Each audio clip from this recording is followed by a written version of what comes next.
hours demanding the release of a Pakistani national. Several weeks after violent protests erupted in Kazakhstan, little is known about the armed men the government is calling terrorists who did appear to have professional training. Peaceful protesters say their rallies were somehow undermined by these violent actors, leading to a crackdown by security forces. One such peaceful protester named Beshan told the Associated Press he regularly saw some groups of men trying to incite violence. We were approached by armed men probably every hour. They had cars with no license plates, and they were recruiting young people talking about taking over the police station. Clashes with police soon broke out, leading to looting, burning cars and buses, as well as attempts to storm the presidential residence. It's still unknown if the motive of these more violent actors was to loot and vandalize, or if they were part of organized groups with larger political motives. I'm Karen Chamas. Instead of starting the defense of his Australian Open title on Monday, tennis superstar Novak Djokovic is flying home at this hour, a stunning and unprecedented end to his run of success at Melbourne Park. The problem is he's not vaccinated against the coronavirus and is in violation on his visa. Australia has some of the most draconian vaccine mandates on earth. They've prompted protests recently. More on these stories at townhall.com. This entertainment answer brought to you by Exergen. Lupita Nyong'o stars in The 355, a new female-led action film, and she had this to say about her character. She's very intelligent, extremely passionate about digital security. She is extremely skilled in what she does, one of the best in the world, and a very direct woman. The 355, rated PG-13 in theaters. For my review and more, head over to theentertainmentanswer.com. And now an important message from Exergen. A critical new FDA study proves that non-contact thermometers are not accurate. They also have inaccurate information on their labels regarding accuracy. New COVID strains are on the rise, and non-contact manufacturers are being irresponsible at a time when accuracy matters. Accurate temperature measurements are essential. Switch to Exergen because they are accurate and backed by over 100 clinical studies. Be sure, be accurate with Exergen. Learn more at Exergen.com. Princess Cruises has pleaded guilty to violating its probation related to previous environmental crimes. Court records show the company must pay a $1 million criminal fine and undertake remedial measures to ensure that it and its parent company, Carnival Corporation, establish and maintain an independent internal investigative office. Princess was fined $40 million in 2017 after pleading guilty to felony charges stemming from its deliberate dumping of oil-contaminated waste from one of its vessels and intentional acts to cover it up. Princess was convicted of 6 probation violations in 2019 and fined an additional $20 million. Jeremy House reporting. Tesla is turning to Mozambique for a key component in its electric car batteries on what analysts believe is a first-of-its-kind deal designed to reduce its dependence on China for all-important graphite. News and analysis at townhall.com. The mood in the Dutch capital brightens as the Netherlands cautiously reopens. Stores in Amsterdam and across the country handed out free bunches of tulips as part of National Tulip Day. The event is usually marked by an improvised flower garden in front of the Royal Palace on the capital's central Dam Square. But with the pandemic restricting large public gatherings, organizers this year took to Amsterdam's famous canals Saturday to hand out their flowers. The event is held each year to celebrate the start of the growing season for the iconic flowers, a major export for Dutch farmers. Rhonda Rockster reporting.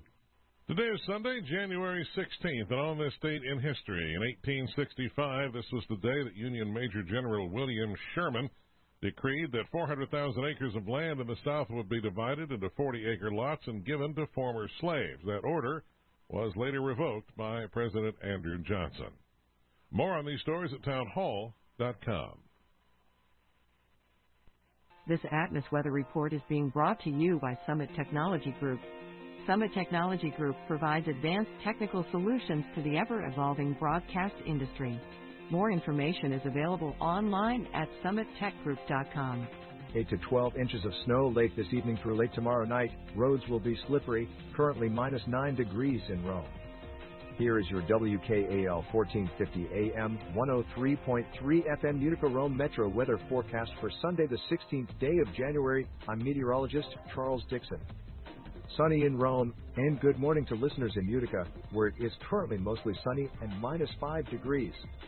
Getting down to -9 overnight tonight. Monday's high will be in the mid-30s, snow heavy early, 4 to 8. Temperatures in the mid-10s on Tuesday.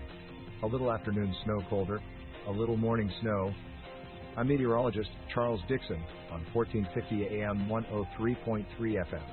WKAL, more stimulating talk radio. If you're a small business owner, it is time to answer these questions. Is your website mobile friendly? Does it look modern and pop? Can it be found on the first page of Google? If you answer no to any of these questions, or worse, you don't have a website, it is time to call our friends at Thayer 2 Design. They'll work with you to customize a website to fit your needs and help you grow. Websites start as low as $400, and yes, you heard that right. A great looking website doesn't have to cost you thousands of dollars. Give them a call today at 315-875-7989 or visit them online at RomeNYWebDesign.com. This is Coach Big C, and you're listening to the Mohawk Valley Sportswatch on WKAL 1450. The Bills make me wanna shout, kick your heels up and shout, throw your hands up and shout, throw your head back and shout. Come on now, the Bills are making it happen now. Stand up now, come on and shout, yeah, yeah, yeah, yeah. Shout it right now, baby. Come on, come on. Come on and shout. I was just reading Facebook, guys, and somebody said the Bills just scored again. Welcome to the Mohawk Valley Sports Watch. Thanks for making us part of your Sunday mornings here, right on WKAL Talk Radio 1450. Got the boys in here today. We got Pags and the Stat Man. Welcome to the show, guys. Morning. Morning. You know, I'm not going to lie. I shut the game off at halftime. It was a horrible game to watch. Oh, it was a great game to watch. It depends who you ask. Yeah, right. Exactly. Well, I mean, if you're a Bills fan, obviously, congratulations. You deserve a playoff win. Josh Allen looked like the greatest thing that's ever played. Last night. Congratulations. And listen, I think we would all say that's probably the Bills team we thought would show up to start the year. Right? Yeah, listen, I call myself the honest Bills fan. I've been a Bills fan for since I was little. But I've been cautioning throughout the year that, yes, that was a great game yesterday. But the Patriots are not the Patriots. No. This is a big win for the Bills because it's a playoff win. It's a win over the Patriots. And it's a win you should have had, too. Yes. I think the real playoffs start next week for these guys. Then we'll see. I mean, Josh Allen had a great game. I mean, is he going to throw 5 touchdown passes in the next game, the next week? I don't think so. And I've been saying all along, I've been cautioning everybody, the run game is going through Josh Allen right now. That's not going to be able to continue throughout the playoffs. They're going to have to find. I mean, yesterday Singletary had some yards, but I sound like a Debbie Downer with this win, but. Well, listen, there's no great doubt. win week before, too. They scored on the first, 7 possessions? Right. They had 7 possessions. They scored on all 7. Let me just read you the stat line. Josh Allen was 21 of 25 for 308 yards and 5 touchdowns. The key for me was he wasn't sacked once. Yep. And then running the ball, Singletary had 16 carries, for 81 yards and 2 touchdowns. Josh Allen had 6 carries for 66 yards. As a team, 29 carries for 174 yards. Now, that Buffalo defense, which is the number 1 rated defense in the league, yep, held New England to 89 yards rushing. Now, the one thing I will say is I think Mac Jones is going to win your Rookie of the Year. Yeah, I think maybe Micah Parsons. I don't know. It's going to be a good race for the Rookie of the Year. But one thing I will say from watching some of this game last night, Mac Jones couldn't throw the football. No. A lot of people knocked and said the arm strength isn't what it should be. They were surprised to see Bill Belichick. Mac Jones is still going to be a good quarterback, yeah, I think, in the NFL. He's smart, but he fits the Josh McDaniels offense. Right. He's not asked to throw it. Now, last night he had to throw it almost 40 times because they were losing. This game was over before it started. But that's when you knew it was over because when the game was 30-3, you knew the only way these guys are getting back on the game is through Mac Jones' arm, and that wasn't going to happen because that just wasn't there. That's not the type of game that they want out of him, that they expect out of him. So in the future, I think they're going to build this team, this Patriots team, around him, and he's going to need to do the things that he needs to do and nothing else. That's why these quarterbacks shine in Belichick's offenses. They expect them to do a certain thing and only that. I think yesterday the biggest thing for the Patriots, their defense just wasn't there. It's just, I mean, they had some injuries and stuff, but I think that was the biggest thing for me is that the Bills were able to just roll over. And kudos to the Bills. Josh Allen's passes were on all day. I mean, he was making some great passes throughout. He looked great. It was a great game for him. But I think now that we go deeper into the playoffs, either that's going to need to continue from Josh Allen because now you're going to be playing games that Patriots team was not anything. Well, I was really surprised because you played twice during the year, right? New England beat them in the game where Mac Jones threw one pass and they just ran the football. Then the Bills got him the second time.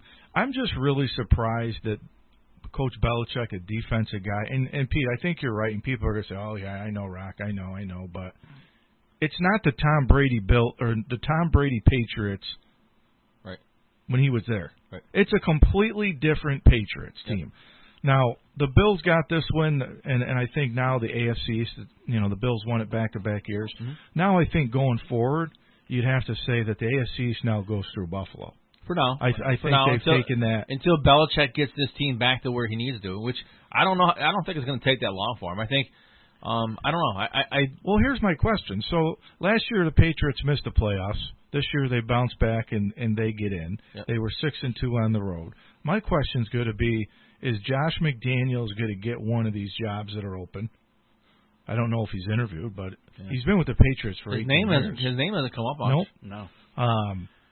Well, I mean, because we've seen the results of him being a head coach, though. Right. I mean, but you got a small sample. You got a small sample size. What he coached for 2 years? It was a debacle, though. It was a debacle. Yeah. There's a lot of coaches that had debacles. But some of these guys might look at it and say, "Listen, I don't want to be a head coach because I've seen what it was like, and maybe he's just comfortable. What's wrong with being the assistant?" Or he's your next head coach of the New England Patriots. Could be. He could be the coach you're waiting. He could be. We don't know that. There has to be something. He could be. In the water. That's more realistic, I think, than him going to another team right now, only because you haven't heard the names anywhere. Well, if you look at all these names across the NFL, and they recycle these coaches, all these jobs come open. It's the same guys' names that keep coming up. And it's the same in college, which drives me nuts. It's the same guys' names that get rumored. Right. I always say, if a guy didn't make it one place, what makes you think he's going to be a good coach somewhere else? Well, that's why I think Coach Medicis and I think Nick from C-Bus said it, because I said, what if there's rumors that Ryan Day may be interested in the Bears because of Justin Fields. Now, Day coached a little bit in the NFL, and I said, well, if he goes to the NFL and fails, he's got any college job he wants. Right, of course. But he's got one of the best college jobs in the country at Ohio State. And here's what was really weird. And he's making NFL money now. He's making $8.5 million to coach Ohio State. Yeah. And to be honest with you, when you talk about coaching at the college level versus, you said it before, there's a big difference between coaching at the college level and coaching in the NFL. In the NFL, these guys are millionaires. There's only so much you can tell these guys. Is it real coaching? Are you really coaching these guys, or are you just? You're parenting them. You're just. Well, whereas I know you guys in college, you actually are coaching because these guys are going to listen to you. I know you guys get tired of me talking about Coach Clausen, but I've never heard of him. Yeah, I'm going to give you another prime example, and I've said this and numerous times on this show in the podcast. But Coach Clausen could have had probably a bigger job. Mm-hmm.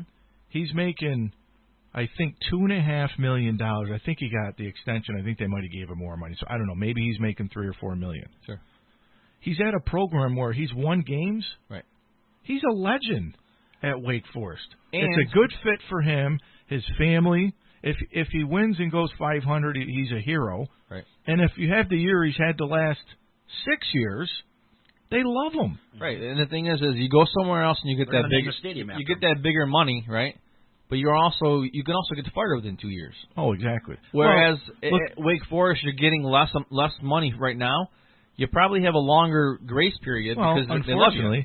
Look at Matt Campbell at Iowa State. 2 years ago, Matt Campbell was the hot name. He was rumored for every job in America. Mm-hmm. Decided he wanted to come back and stay, and the team he had this year was preseason top 10, I think.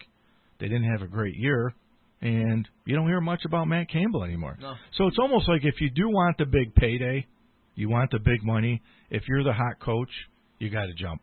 I agree with that. If you're a guy like we said it before about back when we talked about basketball with Will Brown, right? Mm-hmm. Will Brown was a guy who took his U Albany team, right? Nobody really hears about U Albany. He was at that height. That's when he could have got that big job if he wanted it. Take the money, take it for 2 years if you get fired, and then you can go back to where you want to do. But I think once you get comfortable, like Coach Clausen, he's got the money. He's got and that's why the money I mean, Statman, you're a big SU guy. Dino Babers is an idiot. Yeah. If Dino Babers can't win games at Syracuse, not saying he's got to be like Coach Clausen, but there's no reason why that we say every year. And I know if Medicis was sitting here, he'd be yelling at me. But we always say, if Syracuse can win the 50-50 games, Syracuse is a place where Babers is probably making $1 million, $2 million. Mm-hmm. It can be a great place for him to stay for the next 20 years. Right. Yeah. I would. Yeah. Why do you want the pressure to go to these big schools, get the big paydays? I mean, I think Mel Tucker's contract is ridiculous. Yeah, it's totally. You're paying a guy $8.5 million based on what? Based off of he had a good year this year. His first year was terrible because he got dealt because of COVID. A horrible roster, COVID, and all that. I get it. And he wins 10 games, and he gets $8.5 million. James Franklin, who I think good is for Mel Tucker, right? Right, absolutely. I mean, James Franklin is a good football coach at Penn State. What's James Franklin won? Everybody says Jim Harbaugh. Mm-hmm. What has James Franklin brought to Penn State? They haven't won a Big Ten title. He hasn't been in the college football playoff. 8-9 wins a season. And he got $7-8 million. Yeah. So these guys these NFL jobs, if you're an NFL coach, Brian Flores got fired in Miami when he was turning that place when around. He was turning things around. Yeah. The poor guy in Houston, who 1 year deals with no Deshaun Watson, J.J. Watts, all these players are gone. He gets fired. Mm-hmm. You know what I mean? I totally agree. But anyways, we got off track there. Speaking of Syracuse, you got to jump there for. I don't know if you guys talked about the hires that they had with Syracuse. The offensive coordinator and the quarterback coach. I don't think we did mention. Those are good. Those are good pickups for Syracuse. They got a Michigan quarterback. Yeah. He held the clipboard, but I'm pulling for him. I hope he starts. I think he will start probably. Won a state title. He's a winner. He had 4,000 yards passing his senior year. I want winners, Shane. Winners always do. Winners always do, Coach. What's it going to be, Shane? I want the ball, Coach. Winners always do. But let's go back because I want to. We'll get into the NFL stuff too because I want to give you I ranked my 14 teams before the playoffs started, and I want to get into the college football, the national champion. Then we can kind of put that to rest. And I got my early top 10. We'll see what you guys think of that. But Raiders and Bengals, and we'll talk some of the games going on today and Monday night. Raiders had a chance again. Joe Burrow, man, is fun to watch. He's fun. Yeah, I think the Bengals. I think the AFC. They're going to be a good team. Is going to be a tough out for anybody. Yeah. Mm-hmm. What about the officiating in that game? Horrible. Like, what was wrong with the guy who was the main official who was announcing all the penalties? Like he looked confused.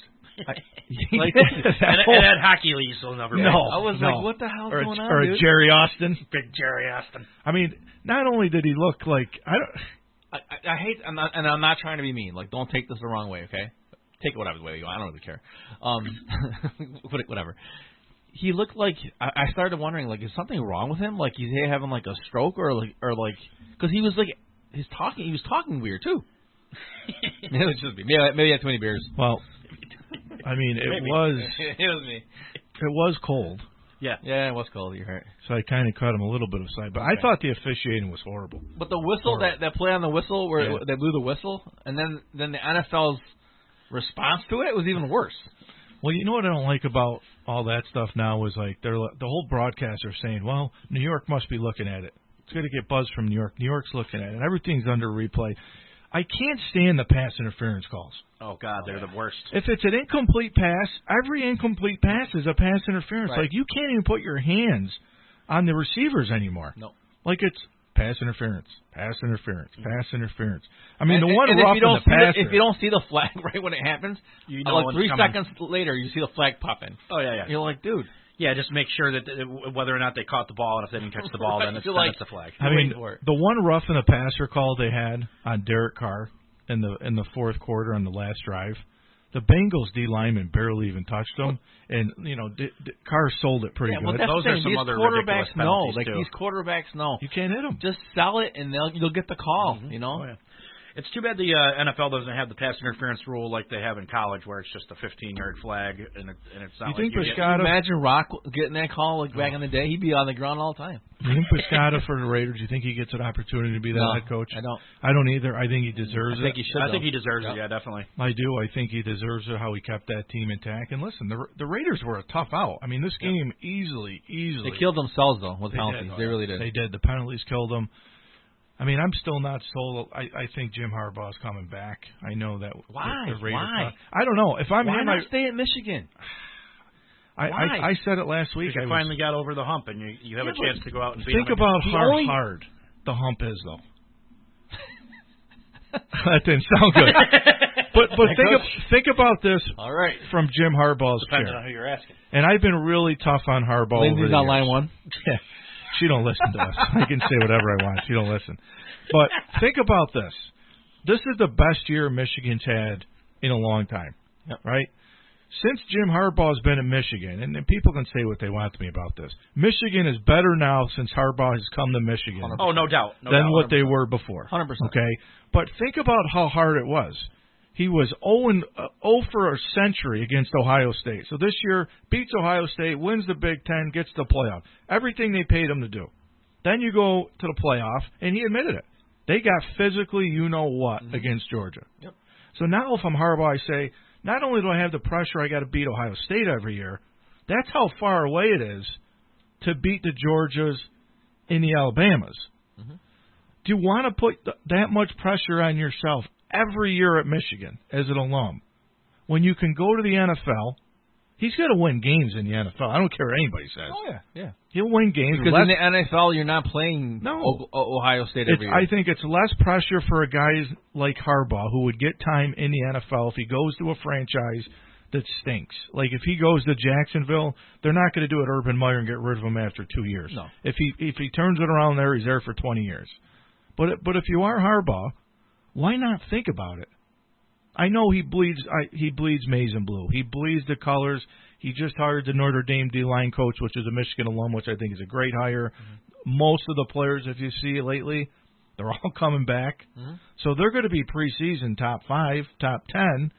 But do you want that pressure every year to beat Ohio? Ohio State's going to be probably number 1 or 2 in the country coming in next season. Yeah, I agree with Do you want that pressure every year? I see what you're saying with the pressure, Wes, because you're right. If he goes to the NFL, the pressure's off, and you're going to win games. There's going to be, there's a couple of games you're going to have trouble with, but for the most part, I think he turns that team around eventually. I just think he's a college guy. I don't know. I think there's something about the college game, and I think he loves the college environment. I think he's a college coach. Well, I think he loves Michigan. Yeah, I think he's a college. I just think you look at his time at Stanford, you look at his time at Michigan. He seems like a college coach. The NFL doesn't seem like something doesn't seem something that interesting right now. Maybe later on down the road. I mean, his name hasn't been mentioned. Apparently, they have to report out who interviews for the jobs. He hasn't interviewed for any job. They just signed the Notre Dame D-line coach. That's a Michigan alum, which I think is a great hire. I don't think any of that matters, though. All these players are coming back, unless he does a Brian Kelly, and it's something nobody saw coming, or a Lincoln Riley move. But I think, like for example, the fact that he signed the Notre Dame coach, none of that matters because if he's going to go to the NFL, he's just going to take him with him. You know what I mean? It's going to be one of those things like, you want to come with me to the NFL? Well, and then the other question is, and I asked last week, and you see all these names, if he does leave, who's the Michigan coach? They keep saying maybe they keep it internally with a Josh Gaddis, Mike McDonald. Do they say Mike Hart? I think Mike Hart's the guy down the road. I don't think Mike Hart's ready. I think as a Michigan fan like myself, I'd love Mike Hart to be the head coach. You keep Josh Gaddis because you don't want to lose a lot of the recruits and the offense. It's got to be a big name. You got to think, right? Yeah. It has to be. I don't know. It's Michigan, man. I guess that would be I guess that would be the question. I think if you go with a guy like that, if you go internal, you're taking steps backwards again. Well, does Michigan keep Gaddis just to keep the offense together, keep the players there? You know, so I don't know. But again, we got sidetracked as we always do. But I think Biscott, I think he deserves that Raiders job. And David Carr came out last night in a press conference and said that he would definitely get his nod. The players listened to him. He said that a lot of the players respect him. He went through a lot this year. They should at least give him, they should give him something because he kept it. I mean, there's no reason why he shouldn't be given some kind of reward for what he did. I mean, all the stuff that went through with Coach getting let go, with they had a couple players with guns and issues that went on. It's like he kept this team together and they made the playoffs. That's a big task. Well, I'll be anxious to see if Todd Bowles gets a job. I think Byron Leftwich should get that Jacksonville job. I think it should be his job to lose. Why aren't we hearing about the enemy? Well, I actually heard a rumor last night that he might be the Minnesota guy. He might be the lead guy in the house for the Vikings. Who did I send? Didn't I send you something about Minnesota? I can't remember who I saw a name come up, a big name come up from Minnesota. I can't remember who it was. Well, Dan Quinn, the defensive coordinator for the Cowboys, is also rumored for a couple head jobs. So we'll see what happens there. But before we go to the break here at 9:30, the games today, we'll talk about them here the second hour. The Eagles will play at Tampa. Tampa's a 7.5-point favorite. Leonard for not playing, but the Bucs are good at home. The Bucs are 7-1 this year. The 49ers will play at the Cowboys. Dallas a 3-point favorite. This is the game where everybody's saying is a bad matchup for the Cowboys. The Niners are a bad matchup for anybody in the NFC. And we'll talk these games here right after the break. And then the nightcap tonight, the Steelers at Kansas City. Kansas City's a 12.5-point favorite. Many think that, myself included. I don't think the Steelers have enough. No. But I did see, I think Juju's playing tonight. Yeah, he is. Yeah, Juju's playing tonight for Pittsburgh. I mean, is this like a storybook? This is going to be a storybook season. They're going to say, well, Big Ben shouldn't have got into the playoffs. They snuck in. They shouldn't have beat Kansas City as a 2-touchdown underdog, and they find a way to win. Who knows, right? You don't know. Right, you don't know. But how about playing with house money right now? Tip your hat to Mike Tomlin, who hasn't had a losing season. I love Mike. Talk about taking blood from a stone. My God, the coaching job he did this year. And I'll tell you, this is probably the worst Pittsburgh team that he's ever coached. Yep. Easily. And he's a great coach. I love him. I mean, and the fact that his name even comes up, like, I know a couple of times people were talking about, should there be a change? Dude, he's great. He's a great coach. That's why Pittsburgh is always good, because they don't make these changes. Right, exactly. They've only had, 3 head coaches, 4 head coaches in their history? Yeah. That's how it should be, honestly. This whole thing with 2 or 3 years and you change coaches, that's why your teams suck, because there's no consistency there. That's my Giants. Oh. Gigantes. It's just so funny because everybody says, Aaron Judge. Joe Judge, man. Judge.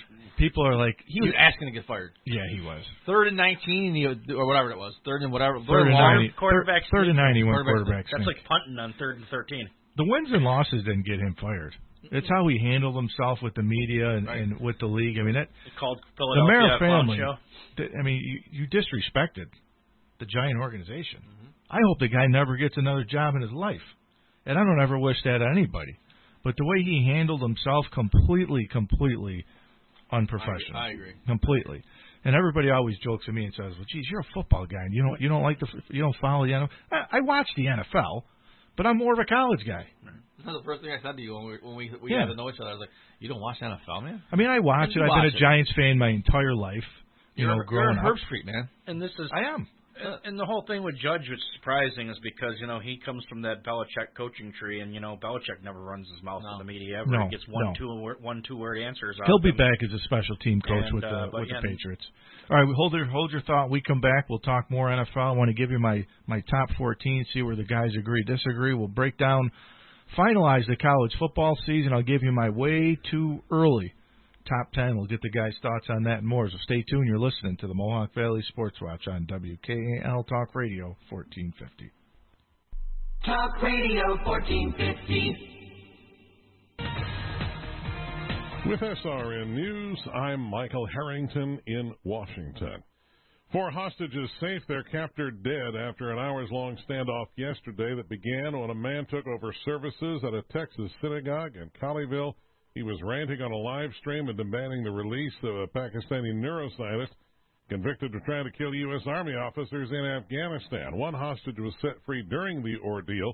The rest of them were set free and safe when the FBI kicked in the doors and killed the hostage taker. Novak Djokovic left Australia this morning after losing his final bid to avoid deportation and play in the Australian Open despite being unvaccinated for COVID-19. A court earlier unanimously dismissed the number 1 ranked tennis player's challenge to cancel his visa. Australia has some of the most dramatic, draconian COVID mandates on earth. This is SRN News. Live right now, the free Married in 12 Months or Less 5-day challenge at lovestories.com, featuring creator, author, and matchmaker Jackie Dorman. Jackie's teachings have helped thousands of women just like you get out of the waiting room and step into the love story that God has written for them. Are you wondering if this year you'll still be asking why it seems so easy for other people to find love but so hard for me? If you're feeling the pain of being alone and are tired of everyone around you finding their soulmates and leaving you behind, then get ready to remove the barriers to finding the marriage of your dreams and start believing it's possible for you. Hi, I'm Jackie Dorman. Join me in my Married in 12 Months challenge, where I'll teach you why now is your time to find love, what are the lies that are holding you back, and the tools you need to become a bride. Register at lovestories.com. That's lovestories.com. Pick up Jackie's book, Married in 12 Months or Less, wherever books are sold. With SRN Sports, I'm Patrick Foss. The Chicago Bulls have followed 5 straight wins with back-to-back blowout losses. Boston ended a game on an 8-0 run in defeating Chicago Saturday 114-112. Bulls head coach Billy Donovan. We're not whole, obviously. We got a lot of guys out. But, if we compete and play like that, this is how you learn and get better. Chicago's Eastern Conference lead now just a half game over Brooklyn to beat New Orleans 120-105. Net star Kevin Durant sprained his left knee in the second quarter and will have an MRI exam today. Miami, 1 game back of Chicago, lost to Philadelphia 109-98. Heat coach Eric Spoelstra says 76ers center Joel Embiid with 25 of his 32 points in the second half was the difference. We had a lot of different coverages, different guys guarding him. He showed pretty much his full skill set. Toronto beat Milwaukee 103-96. It was Dallas 108, Orlando 92, Portland 115, Washington 110, New York 117, Atlanta 108, San Antonio 101-94 over the Clippers. The Lakers lost to Denver 133-96, Cleveland 107, Oklahoma City 102. This is SRN Sports.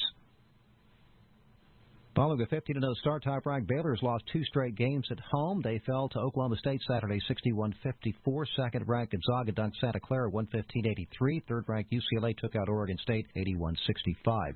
Former Kentucky basketball coach Joby Hall has died at age 93. He succeeded longtime coach Adolph Rupp and led Kentucky to a national title in 1978. Florida and Tampa Bay State tied atop the NHL Eastern Conference. The Panthers clobbered Columbus 9-2, while the Lightning took out Dallas 3-1. Tampa Bay forward Ross Colton, who scored the game-winning goal, says he was just waiting for a pass from teammate Nikita Kucherov before scoring the tie-breaking goal. Originally, I thought he was going to, just chip it out, but, then I saw we kind of made eye contact before, and I knew he was going to put it right on my stick. Western Conference leader Nashville fell in overtime to Boston 4-3 other winners Saturday. Carolina, Washington, the New York Rangers, Detroit, Toronto, Chicago, Colorado, Los Angeles, Ottawa, and Pittsburgh. The NFL kicked off their playoffs Saturday with Cincinnati beating Las Vegas 26-19, Buffalo 47-17 over New England. With SRN Sports, I'm Patrick Foss.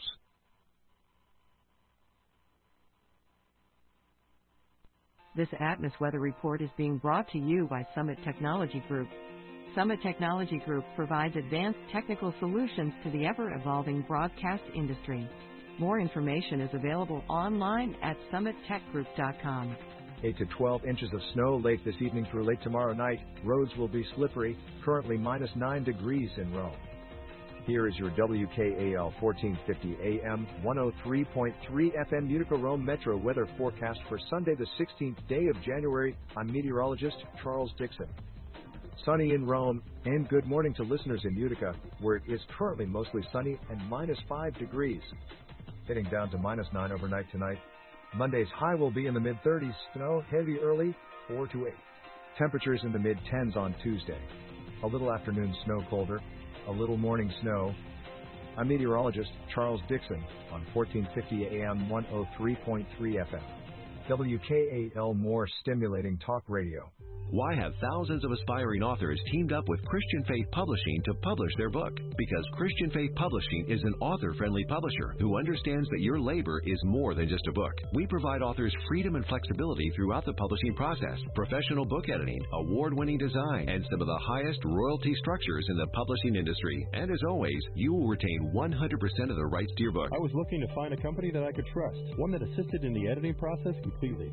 The most important qualities that I was looking for was a publisher who was honest and upfront, no hidden costs or fees, and owning the rights to my own work. Christian Faith Publishing will publish, market, and sell your books in all major bookstores, online booksellers, as well as specialty Christian bookstores. Call for your free author submission kit. 800-607-0665. 800-607-0665. 800-607-0665. That's 800-607-0665. This is Coach Big C, and you're listening to the Mohawk Valley Sports Watch on WKAL 1450. With us for sports, I'm Patrick Cross. The AFC playoffs have begun with a tight game in Cincinnati to blow out Orchard Park. The Bengals have dropped 8 consecutive postseason games over 31 years before Joe Burrow tossed a pair of scoring passes in a 26-19 win over Las Vegas. Burrow says having to settle for 4 field goals gave the Raiders a last shot at the end zone. Yeah, it was frustrating. You want to go and punch that in and get those touchdowns, but we were moving the ball really well. We just couldn't quite get over that hump in the second half and punch it into the end zone. Cincinnati intercepted Derek Carr near the goal line in the final minutes. Josh Allen and the Bills have advanced to the AFC divisional round by blasting New England 47-17. Allen set a team playoff record with 5 touchdown passes. Obviously, we know this team pretty well. It's the third time we've played them.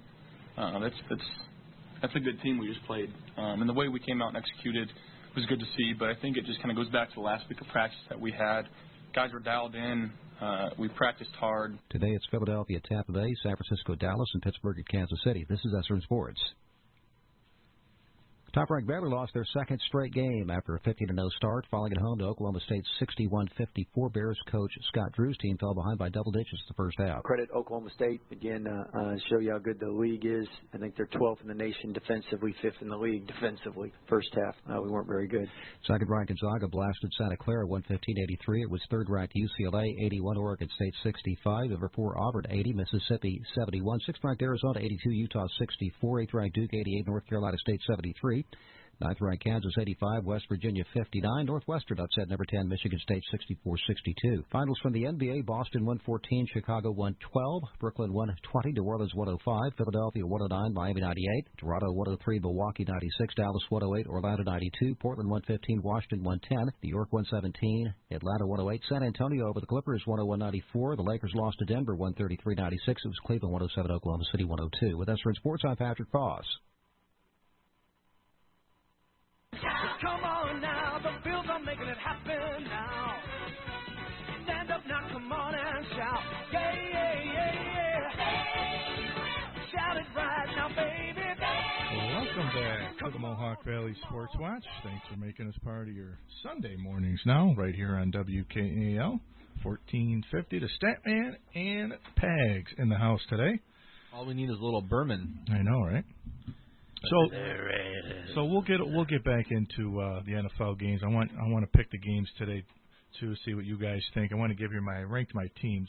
You guys might like my rankings, you might not. But I just want to kind of close out the college football season. A lot of people thought what happened was going to happen. It's tough to beat a team twice, and I think Georgia showed that. They were a much different team the second go-around than they were the first time. And tip your hat to Kirby Smart. Tip your hat to Stetson Bennett, who, nobody thought he was going to be the quarterback. Everybody thought J.T. Daniels, including myself, would be the starting quarterback. So tip your hat. And I thought it was a good game for 3.5 quarters, and then Georgia pulled away. But what did you guys think of the national title game? I was impressed to see how Georgia came out in the second half. I thought that first half they couldn't do anything. They couldn't move the ball. They couldn't really do anything against that team, against that Bama team. And now I was starting to think, all right, this is a classic case of Bama's going to come out in the second half and put these guys away because they can't do anything. And then it was a totally different second half. I thought Georgia just looked a lot more dominant in that second I'm half. going to steal a basketball term when people on Twitter talk about the Zags and they say the Zags got dudes. Mm-hmm. Georgia had some dudes on that front line. They did. That defensive line for Georgia were monsters. They held Alabama. You ready for this? 28 carries for 30 yards. Now, the sacks, when Bryce Young got sacked, obviously those are negative yards. So he was sacked 4 times for minus 43 yards. So take that away from, Alabama's rushing. But that Georgia defensive line was sensational. And then, tip your hat to Georgia too, because Georgia is a team rushed for over 140 yards against that Alabama team. Listen, Alabama's not going away next year either. No. Alabama was young.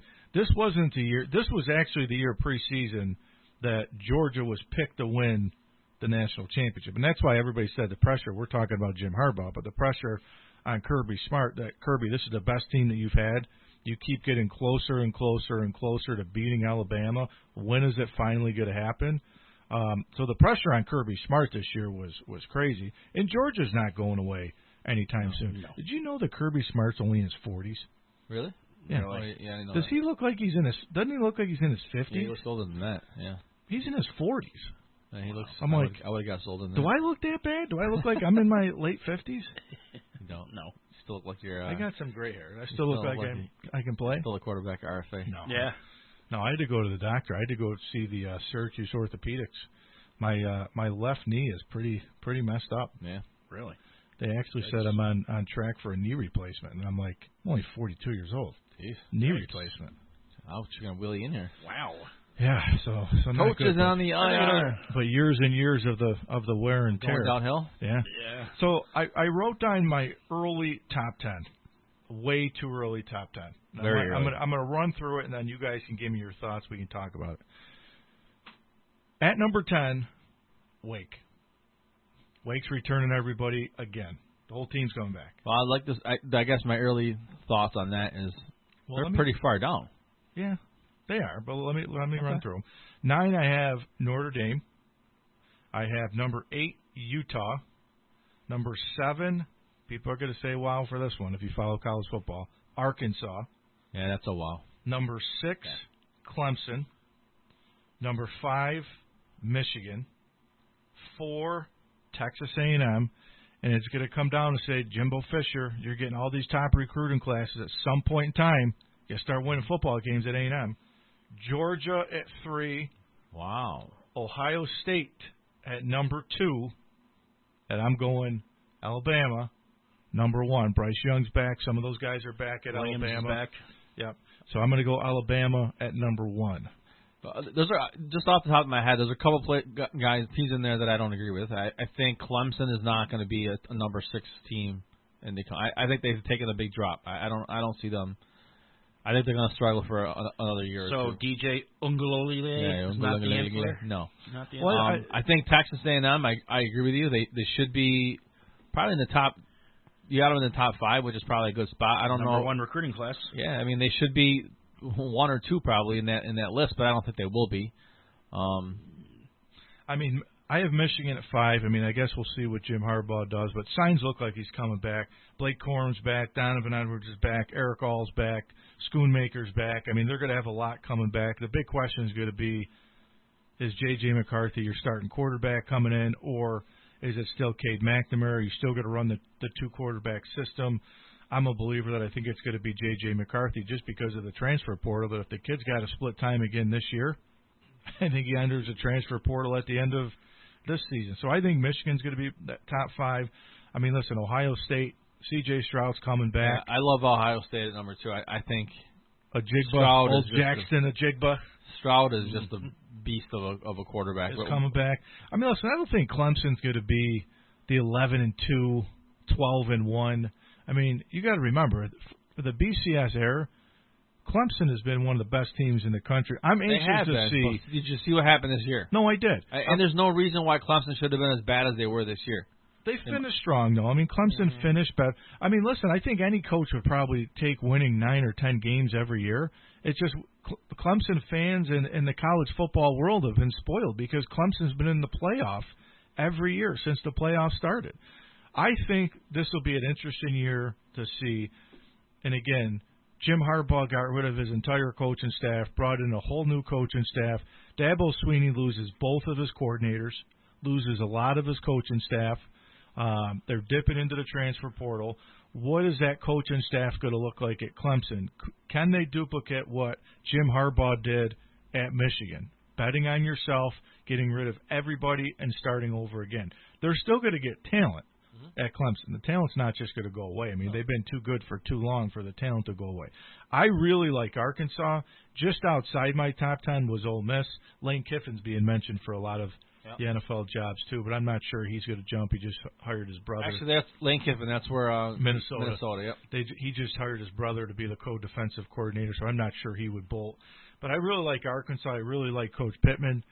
They got their quarterback, Jefferson, back. I really like them. And I really like Marcus Freeman. I'm not a Notre Dame guy, but I'll tell you what, I'll pull for Marcus Freeman every game except if they play Michigan, which they don't play in this year. But how about him? Now his first game as a head coach, you get to go play at the Ohio State, that's a big where he played there. I think I love him too. I think he's going to be great for Notre Dame. I think you saw it in that bowl game. A little inexperience on the coaching side. I think that's some mistakes. He just brought his boy Laurinaitis with him. Yeah, I saw that. Played linebacker with him at Ohio State, and Laurinaitis is coming out of the broadcast booth to join him. So I'm guessing I don't see Syracuse on your top 10, and guessing they're 11 or 12, maybe. No. Unfortunately, Syracuse. We expand that to 15, and they make just outside the top 10. Yeah. How many wins? I mean, we're talking college football. We might as well talk about the Syracuse real quick. Well, you know how we do this. How many wins give you that yet. How many wins next year for Syracuse? I can't give and you. And when do we start the Spire Dino talk? That'll probably be about week 2 or 3. You know, we always go through it. We'll have to keep the listeners in suspense. We're not going to give you our Syracuse picks just yet. Well, there's only 3 games that are on their schedule right now. 0-3. At UConn. At UConn, Purdue, Notre Dame. So 1 and 2. Yeah, 0-3. Yeah, 1 and 2, yeah. Well, there's one that should win, so they'll lose. UConn. But they're not they lose to Purdue and they lose to They Notre better Dame. win the UConn game. If they don't win the UConn game, they're not going to beat Purdue. Dismantle the program. I mean, come on. Hey, when is lacrosse season? That starts in February. Are they going to be any good? Yeah, they got Coach Gate, Gary Gate coming over from the women's side. They got the top 5 recruiting class coming in, and they also got Dave Petramala as their new defensive coordinator, and Pat Marsh is staying You have offense. a defensive coordinator in lacrosse? Yeah. Really? Yeah. Do you have an offensive coordinator? Yeah, no Pat kidding. Marsh. Yeah. Special teams? There's no special teams. So you have 2 coordinators. Well, if you count face-off specialists, that some programs have a Did you know dedicated that? face-off. I don't follow lacrosse. I just know they have a stick with a little net on it. Yeah, I had no clue that they had coordinators. In the thing that surprises me about lacrosse is that it seemed like for years Syracuse was always talked about as a big Syracuse lacrosse team. Yeah. Has that dropped off? Because I haven't heard Syracuse much anymore. Oh yeah, it has. Ever since Desco won the last national title in 2009, the team has been really struggling. Have they not been one of the top teams in the country as far as they have? But they would get to the playoffs and then they would get bounced in the first round. I mean, is it still Duke, Virginia, those kind of teams are at top? Duke, Virginia are still teams that are elite programs in college. That's about all I know about lacrosse, though.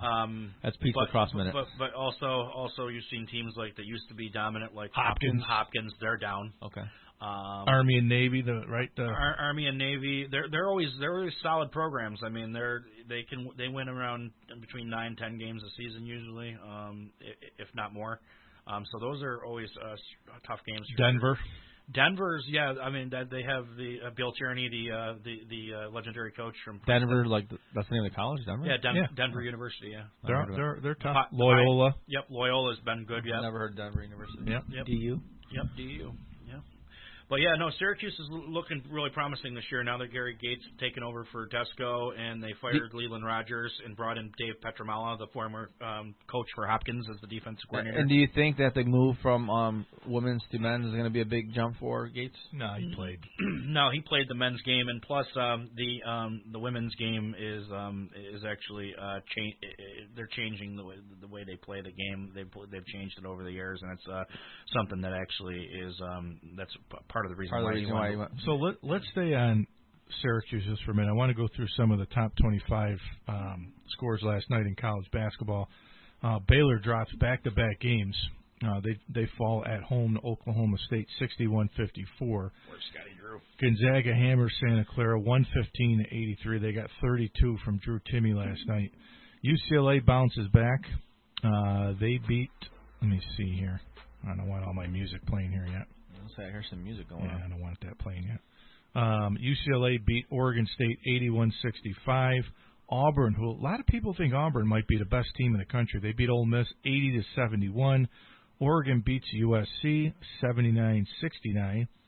Arizona 82-64 over Utah. Duke 88-73 over the Wolfpack of NC State. Kansas throttles West Virginia 85-59. Wow, this game was 33-31 at half. Kansas. Then the second half, Kansas outscored them 52-28 in the second half. Good God. Upset in the Big Ten, Northwestern beat Michigan State at Michigan State 64-62. Houston beat Tulsa 66-64. Arkansas beat LSU 65-58. Iowa State beat Texas 79-70. Xavier beat Creighton 80-73. Kentucky 107-79 over Tennessee. They hammer them. Kansas State 62-51. Marquette 73-72 over Seton Hall. And then Mississippi State beat Alabama 78-76.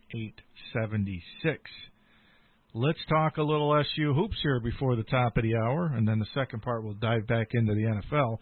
I was reading a thing from Coach Boeheim that says he's going to petition to get Jimmy another year. I saw that. Because of the Ivy League didn't have hoops that year of COVID, right? Right. You think he'll get it, right? He should. Yeah, he should, I think. I don't know. With Syracuse's track record with the NCAA and waivers, I'm not holding out too much hope for that happening. Yeah, but I think all the Ivy League kids, if they want to get another year, they didn't have basketball. Right. Yeah, I think they should get it. So. Well, I know it's so, kids, but man. I think it's about the kids here. Obviously, that's what I'm saying. But what I'm telling you is that I don't think that matters any when you're talking Syracuse and applying for waivers. I mean, I've just seen this too many times. Yeah, but I've walked out of this movie way too many times, Coach. I think if it's some of these other schools with waivers, for this type of a situation is different. I think he gets it cleared. I think give Jim back his wins. Yeah, he'll get it. When he's so dead. So here's the question: if Jimmy comes back, is Buddy gone? Or does Buddy come back for another year? I don't know if he gets the same consideration, though, does he? Buddy can come back. No, he can't. Why can't he? I think isn't he a fifth-year senior now? He can't come back. I don't think he is. Buddy can't come back. Are you sure? I don't know. No, Buddy can't come back. Maybe Coach Matisse will give us a call, but I think he can come back if he wants. I thought he was only I don't think he can come back. Is he a fifth year? Yeah, he can't come back. Yeah, we might have to take a dive into that. Well, anyway, Syracuse is atrocious. They're 8-9. They lose another. But listen to these last 6 games, guys. 74-69 to Virginia. They blew a lead in that game. They should have beat Virginia. They should have beat Miami. They lost 88-87. They were up by 25 in that game. They should have beat Wake 77-74. They did beat Pitt. And they kind of blow a lead yesterday to Florida State 76-71. So you're talking 4 of the last 5 games, Syracuse should have won. Yeah. They're not. If anybody says right now Syracuse is a bubble team, the only way they get in now, they got to win the ACC tournament. They're not getting in the NCAA tournament. Now they got to hope they finish over 500 to get into the NIT. I know. I mean, they're 8-9. There's no way they're getting in the NCAA tournament. No. And what did I send you that after the first game of the year when Joey Brackett's is like first for out Syracuse? It's looking more and more. Well, I mean, you still got a lot of games left, but you'd have to start winning some of these. I mean, they get Clemson on Tuesday night. That's a winnable game. They're at Duke, at Pitt. They get Wake, and they start to play some of these teams they've already played. So they have a chance, but you're talking about a team. Do you see 12 wins? They get to 20 wins? Not really. You know, so Buddy can come back. Can he? I guess because Coach Boeheim is talking about potentially Buddy coming back, Cole Swindler coming back. Yeah, that's what I thought. Torrance will be back. Yeah, those guys. Joe Girard. Yeah, so I guess he could come back. Yeah, that's what I thought. Which I think he would if his brother came back. Yeah, you'd have to think if Jimmy comes back, Buddy's coming back. The Boeheim show continues for one more year. The Boeheim tag team comes back for one more year, and Here's what I'll say. If they come back, I think Jim Boeheim announces it's his last year as the head coach at Syracuse. I could see that. If That's a good way to go out. Yep. If the boys come back for one more year, and then after that, it's a good way to go out. I think he says. I mean, he's getting up there in age, so Yeah. Plus, he's getting a lot more mellow now. I think. Well, I mean, the he's still question grumpy, is, but how does he go out? Does he go out the way Coach K did, and announce it before, and you announce your successor, and then you have kind of the Jimmy Boeheim farewell tour, or do you do what Roy Williams did at the end of the season? You say, you know what, I'm done. I'm stepping down and retiring. Which, by the way, I love Roy Williams. I just saw Roy Williams talk to the Michigan State team. I thought you say you just saw him at the local gas station or something. No, I loved Roy Williams. I didn't think Roy Williams should have retired. No, me neither. But I gave Roy Williams a lot of credit because he said with all this transfer portal and the landscape of college basketball, he was honest. He was honest. He's like, I'm not dealing with this. I don't want to deal with this crap anymore. Yep.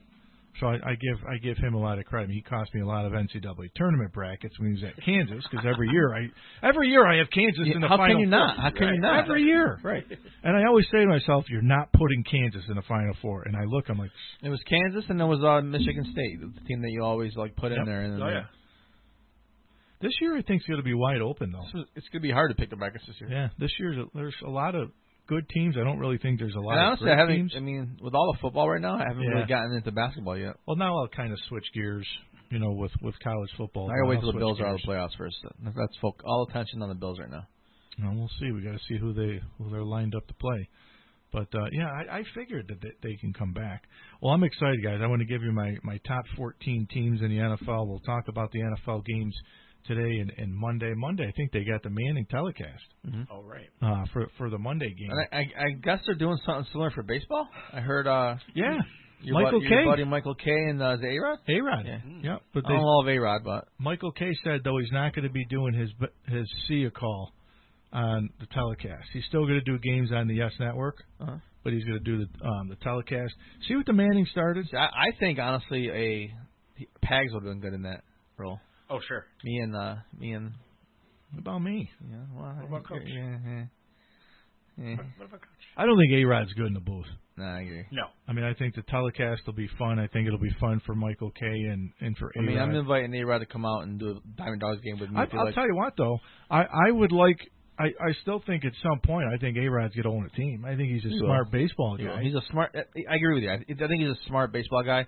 Just get him off TV. I don't like him on TV. But he knows his baseball. He really does. He knows. I just saw too Peyton Manning and John Elway. Yeah, rumored to be in the bid for buying the Denver Broncos. Yeah, I know Manning wants to be more involved in that kind of stuff. I can see Manning being. He would be one. I'd love to see him as like a head coach, but I could see him as a GM. I don't see him as a head coach. I think no, GM role. Yeah, I think a GM role. Yeah, I can see that. All right, well, we're going to send you the news here in just a minute. When we come back from the news, we're going to talk Eagles and Bucks will kick it off at 1 o'clock. They're the Fox game at 4:30. I think it's probably going to be the game of the day. San Francisco against Dallas. Many think that this is, if there's one upset, and this is the first time, and I was telling Pags before we got on the air, and I'll give away my picks, I have all the favorites this week in the NFL. I don't have any underdogs winning, but I guess if you're going to pick one, many think San Francisco, the way they're built physically, running the football, Kyle Shanahan is one of the better coaches in the league. They think that San Francisco team can beat Dallas today. I'm still riding the Cowboys today at home. And then the late game tonight is the Ben train. It is a storybook season for the Steelers. Does it end tonight? I don't think anybody's giving them a chance tonight to beat Kansas City. They're a 12.5-point underdog tonight on the road in Kansas City. So we'll see, but we'll talk about those and more. I'll give you my top 14 teams. Who I think are the best 14 that are left. I ranked them before the playoffs started, so I'll give you that and more right here on the Mohawk Valley Sports Watch. Stay tuned. We'll be right back.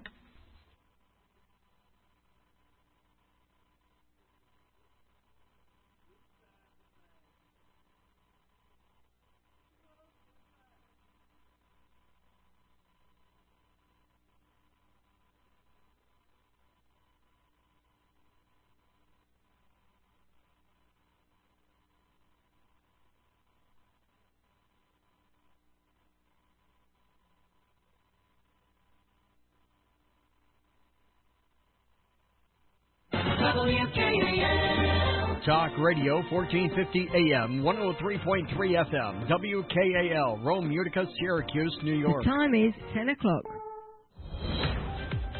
News this hour from townhall.com. I'm Michael Harrington. 4 hostages safe, their captor dead after a 10-hour siege at a Texas synagogue in the town of Colleyville yesterday. The man was heard ranting on a live stream demanding the release of a Pakistani neuroscientist convicted of trying to kill U.S. Army officers in Afghanistan. One hostage was set free during the ordeal. The others were released when a SWAT FBI team kicked in the doors and took down the hostage taker. Donald Trump on the stump out west last night. Former President Trump returned to Arizona, a cradle of his political movement, to headline a rally in the desert that has been a striking testament to his continued popularity in that state. I love Arizona. We had a tremendous victory in Arizona that was taken away. I just want to wish everybody a happy new year. 3 Arizona Republican political luminaries all spoke before the former president at the rally. It was his first stadium-style political event held so far in this midterm election year. He's scheduled to hold another one in Texas on January 29th. Bernie Bennett reporting. The World Bank is downgrading its outlook for the global economy. The 189-country anti-poverty agency forecasts worldwide economic growth of 4.1% this year. That's down from the 4.3% growth it was forecasting last June. The World Bank blames continuing outbreaks of COVID-19, a reduction in government economic support, and ongoing bottlenecks in global supply chains. The forecast is also down from the 5.5% expansion it estimates the global economy tallied in 2021. Correspondent Jeremy House. A dangerous winter storm combining high winds and ice swept through parts of the U.S. southeast today, causing widespread power outages, felling trees and fences, and coating roads with a dangerous frigid glaze that's going to keep right on up the coast through the rest of the day. More on these stories at townhall.com. All heard it in the news, folks. Heating costs are surging through the roof. But right now, Eating Pure is offering an amazing discount on their Gen 40 heater. This 5-pound Gen 40 produces 50% more heat than the big box heaters that are 7 times its size. The Gen 40 superheater is efficient. It produces infrared heat using advanced micro solid-state technology with built-in safety shutoff, and it comes with a remote control for you. So for a limited time, the Eating Pure Gen 40 is $200 off the regular price. People all over the country are reporting massive savings on their heating bills. So keep warm and save money, because right now it's the perfect time to buy more than one. Go to EdenPureDeals.com. Use discount code RADIO20. That's RADIO20, and you'll get an additional $20 off. That's $220 total savings by going to EdenPureDeals.com right now. Use discount code RADIO20. That's RADIO20, and shipping is free. The so-called Pharma Bro is about to get out his checkbook. A federal judge ordered Martin Shkreli to return $64.6 million in profits reaped from inflating the price of a life-saving drug and barred him from the pharmaceutical industry for the rest of his life. Friday's ruling comes several weeks after a bench trial in December brought on by the Federal Trade Commission, along with New York, California, Illinois, North Carolina, Ohio, Pennsylvania, and Virginia. A smirking Shkreli often defended raising the price of Daraprim as capitalism at work. Ron DeRockstra reporting.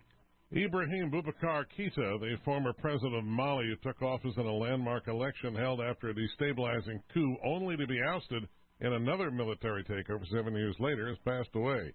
He was 76 years old. It comes as the sprawling African nation faces a deepening political crisis yet again. News and analysis at townhall.com. I'm Michael Harrington.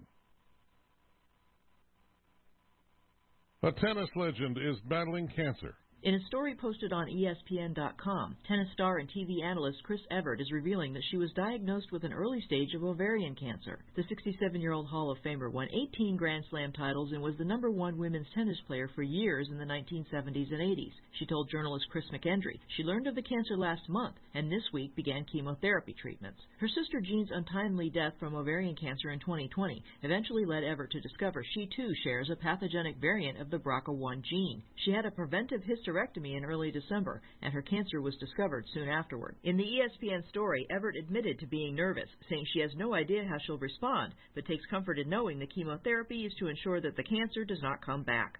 I'm Jennifer King. Today is Sunday, January the 16th, and some famous people are having a birthday today, including Hall of Fame auto racer A.J. Foyt, 87 years old. More on these stories at townhall.com. This Agnes Weather Report is being brought to you by Summit Technology Group. Summit Technology Group provides advanced technical solutions to the ever-evolving broadcast industry. More information is available online at summittechgroup.com. 8 to 12 inches of snow late this evening through late tomorrow night. Roads will be slippery. Currently minus 8 degrees in Rome. Here is your WKAL 1450 AM, 103.3 FM Utica Rome Metro weather forecast for Sunday the 16th day of January. I'm meteorologist Charles Dixon. Sunny in Rome, and good morning to listeners in Utica, where it is currently sunny and minus 1 degrees. Getting down to minus 8 overnight tonight. Monday's high will be in the mid-30s, so heavy early, 4 to 8. Temperatures in the mid-10s on Tuesday. A little afternoon snow colder, a little morning snow. I'm meteorologist Charles Dixon on 1450 AM 103.3 FM. WKAL, more stimulating talk radio. This is Coach Big C, and you're listening to the Mohawk Valley Sports Watch on WKAL 1450.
It never gets old.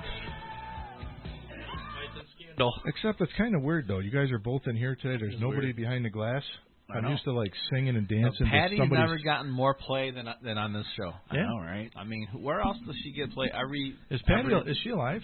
Yeah, she's Oh, still she is. alive. I don't Get know. her on the show. We should see if we can reach out to to her Patty's on Twitter wife and say that We've been playing her for 6 What years. else are you doing on All Sunday? right, yeah. We're getting her next week. I'm working on it. We might I'm on it. Yeah, we might have to make that happen. I'm on it.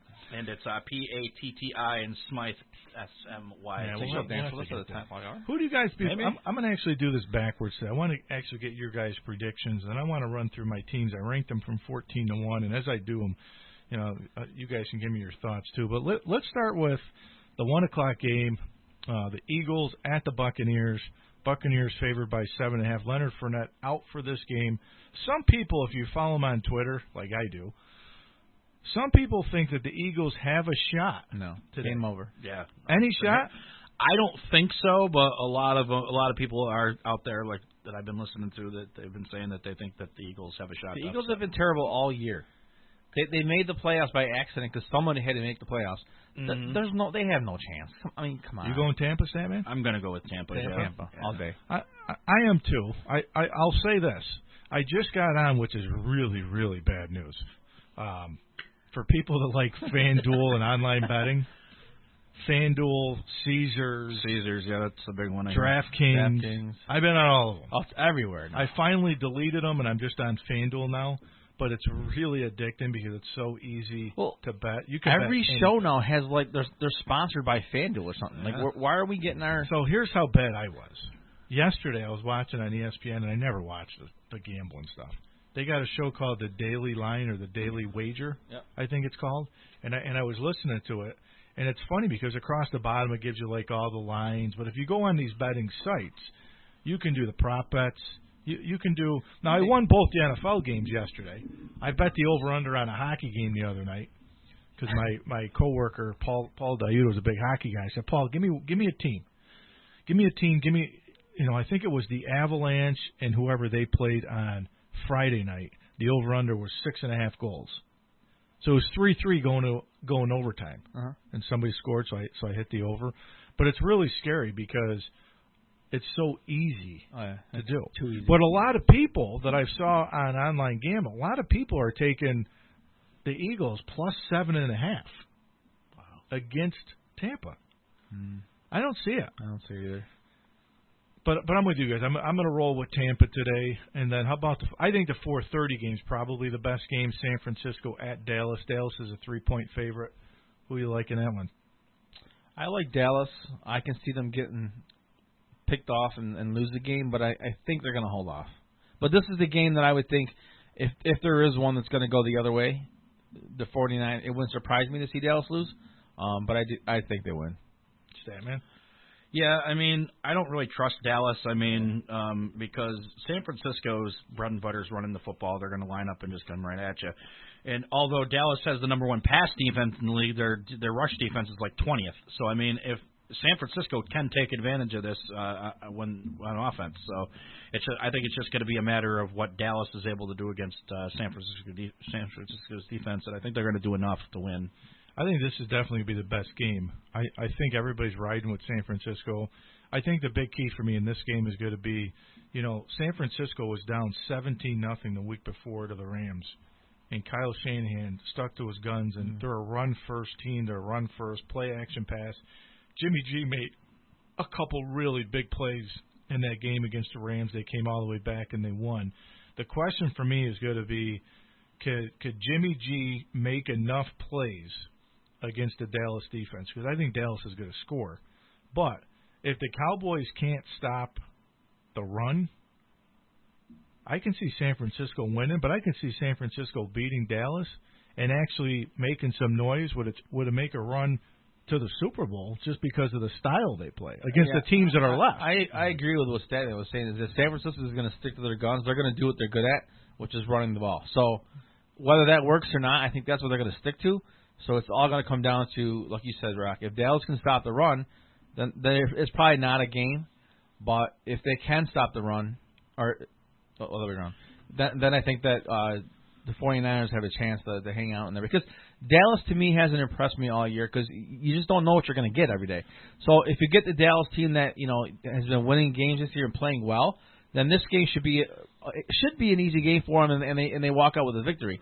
If it's the same Dallas team that you just played never the Raiders know on Thanksgiving and got destroyed, you never know, then it's tough for anybody to take this game. So we'll see. I mean, I don't know. I'm going to go with Dallas. I mean, I think Dallas benefits because they play in a horrible NFC East division, which I think, again, you say Philadelphia. Well, now this year with the NFL, they put 7 teams in, right? 7 teams? There's 3 wild card teams that get in. I think it's 7. Yeah. So they got in, and the NFC this year I think was down. Yep. But listen, if Dallas can run the football, Dallas is going to score some points. I think they have just as many weapons, if not more, than any team in the NFL. Where I think the Cowboys can make it right. The Cowboys can go all the way to the Super Bowl. But you just don't know what team's going to show up. We say that every year, right? Every year we're saying the same thing. Is that I'm going to ride them loaded today with talent. It's like I said, this is the first time in a long time that I've picked all the home teams to win, and so far I'm 2-0 with these games, and I think the Cowboys find. But you know that there's going to be somebody. I mean, all the home teams are not going to win. Someone's going to pull an upset somewhere along there, and this is the game where I think it could happen. Well, I think on paper, I mean that has to be. I mean, I can't see 12.5. I can't see the Steelers going in and beating Kansas City, and I can't see Philly going in and beating Tampa. No, Philly's not happening. But I mean, Pittsburgh, I don't. They've been horrible all year. They've had a bad team all year. And I know we were talking off air about the job Tomlin's done with this team. But is this the year that you, like you said, Rock? Maybe it's that fairy tale season where they win a game here, they win the next game. Like if they're gonna win this game, they're gonna eke out a win. They're gonna just find a way to get. It's not gonna be a dominant performance by the Steelers and Big Ben. They're not going to win by 3 scores. No, it's going to be they hang around, and then maybe there's a mistake, and they take advantage. What was really cool to see, and I think this is another reason what scares me if I'm a Kansas City fan. Again, I'm picking Kansas City, but they interviewed Big Ben this week, and he says, we're a 2-touchdown underdog. We had a horrible season. We shouldn't be in the playoffs. We have no chance to win this game.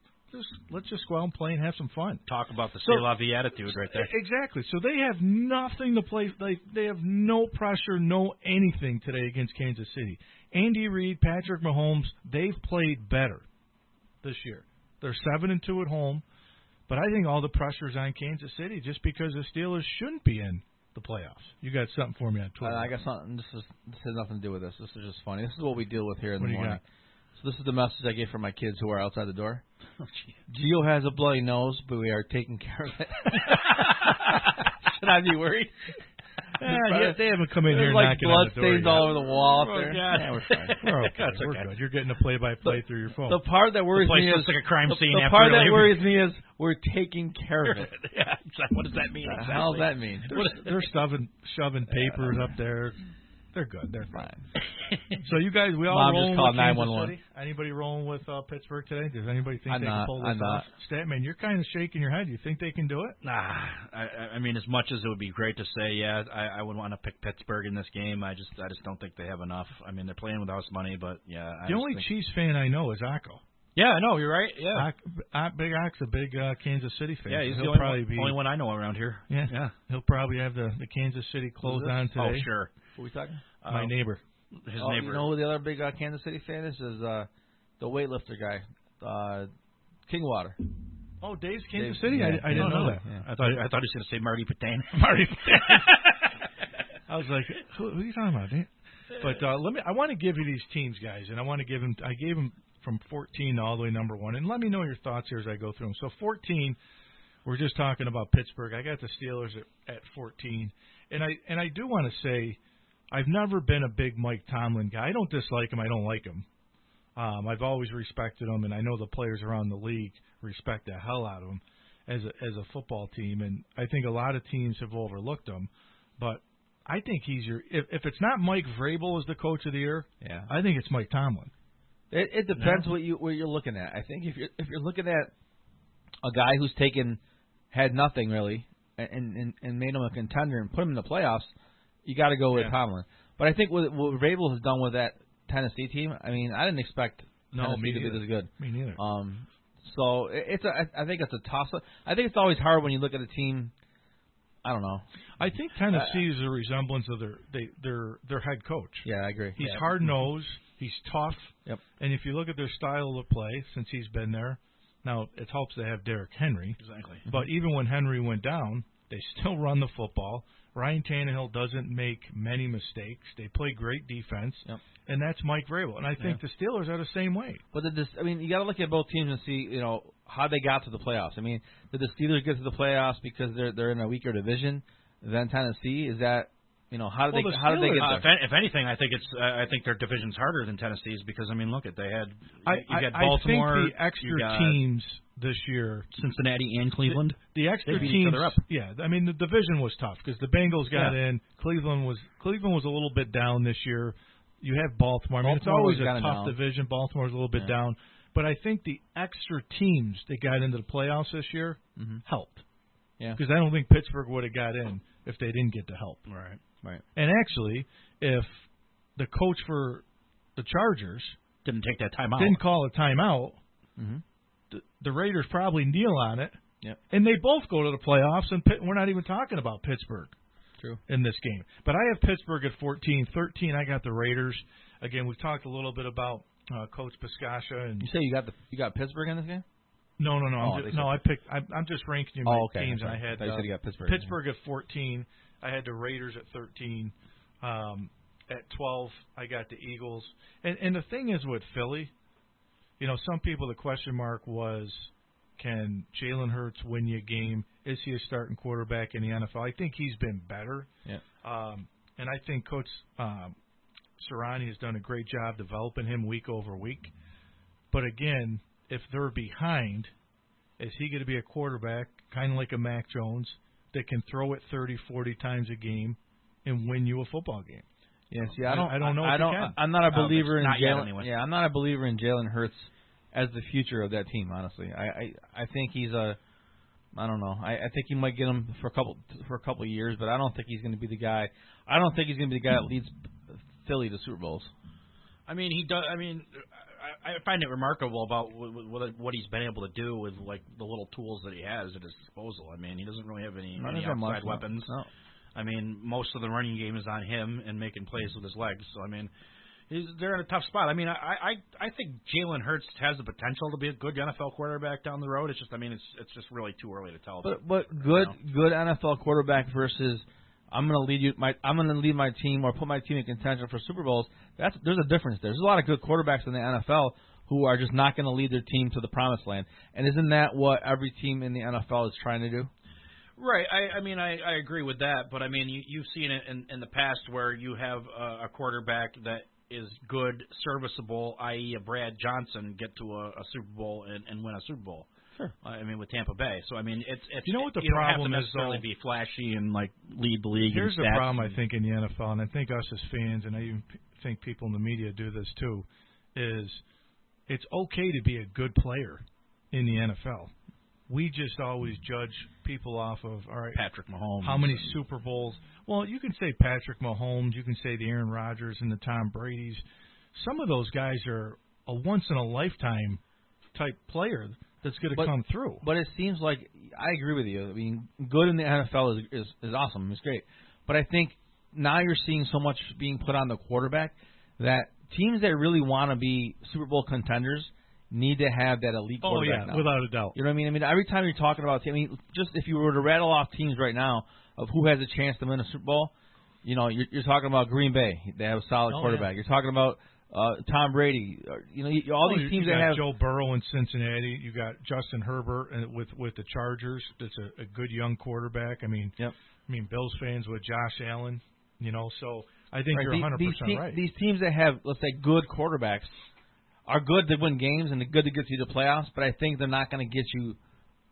I mean, it can happen. I mean, sure, can you have that run? Well, I mean, we've seen it happen with Is Trent Ryan Gilbert. Tannehill a great quarterback, or is Ryan Tannehill a good quarterback? He's a good quarterback, but he's not. I don't think he's going to lead his team to the Super Bowl. No, but right now they're the number one seed in the AFC who could potentially win a Super Bowl, but they won't.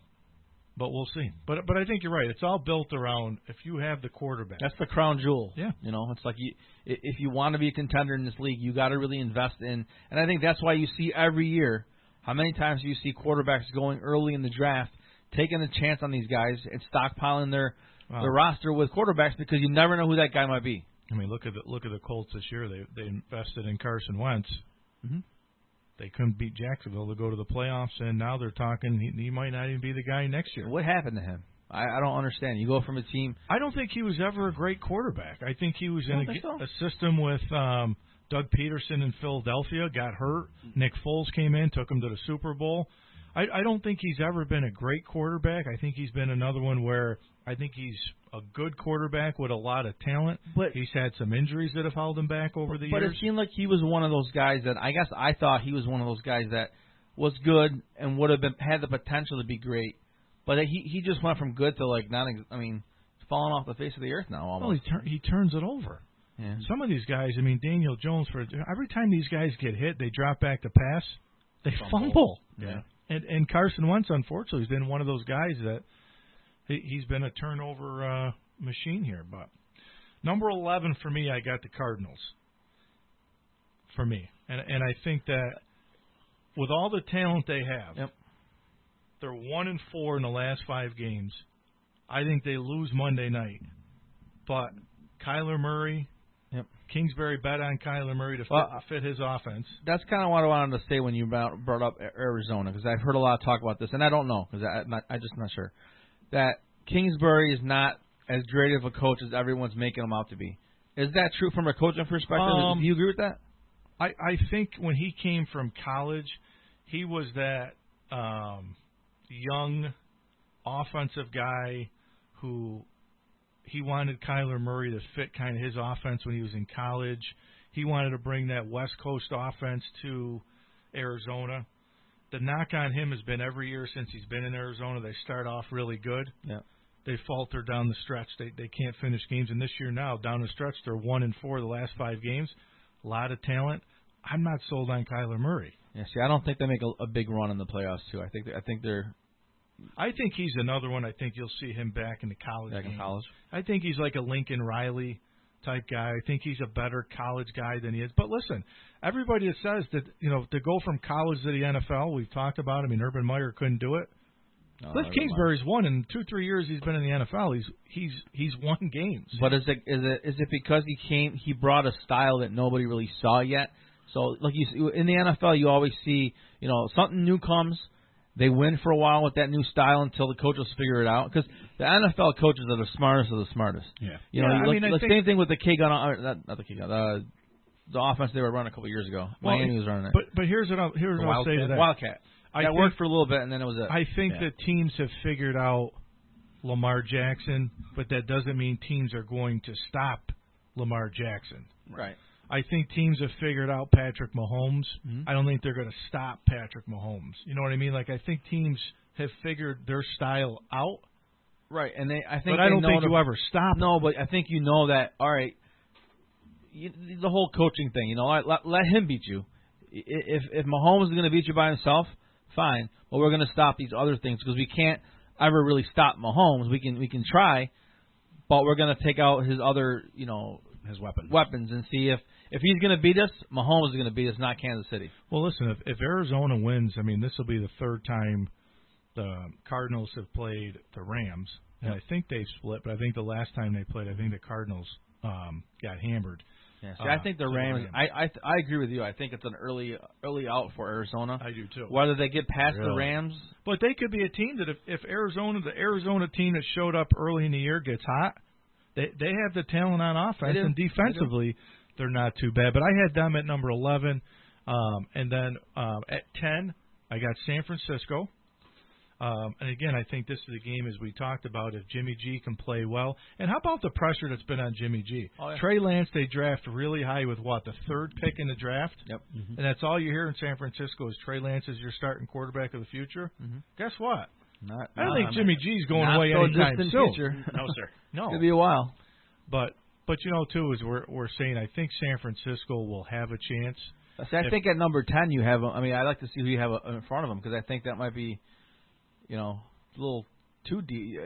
I almost move them further up the line, but we'll see who you got ahead of them. Yep. I'm going to try to get through a couple, then we'll go to the 10:30 news. At number 9, I had the Patriots. I think that's one I disagree with. I think the Patriots should be, if anything, you should have San Francisco in front of them. Okay. Number 8, I got the Cowboys. We've talked a little bit about them. At number 7, I got the Rams. Number 6, very generous on the Rams at number 7. Well, I think it depends on Matt Stafford. I mean, I think Stafford has struggled. He's turned it over, kind of similar he did when he was in Detroit. Yeah, and I think who's the pressure on more? Is it on Stafford or is it on the I forgot the name of the coach, the young 30-year-old kid there?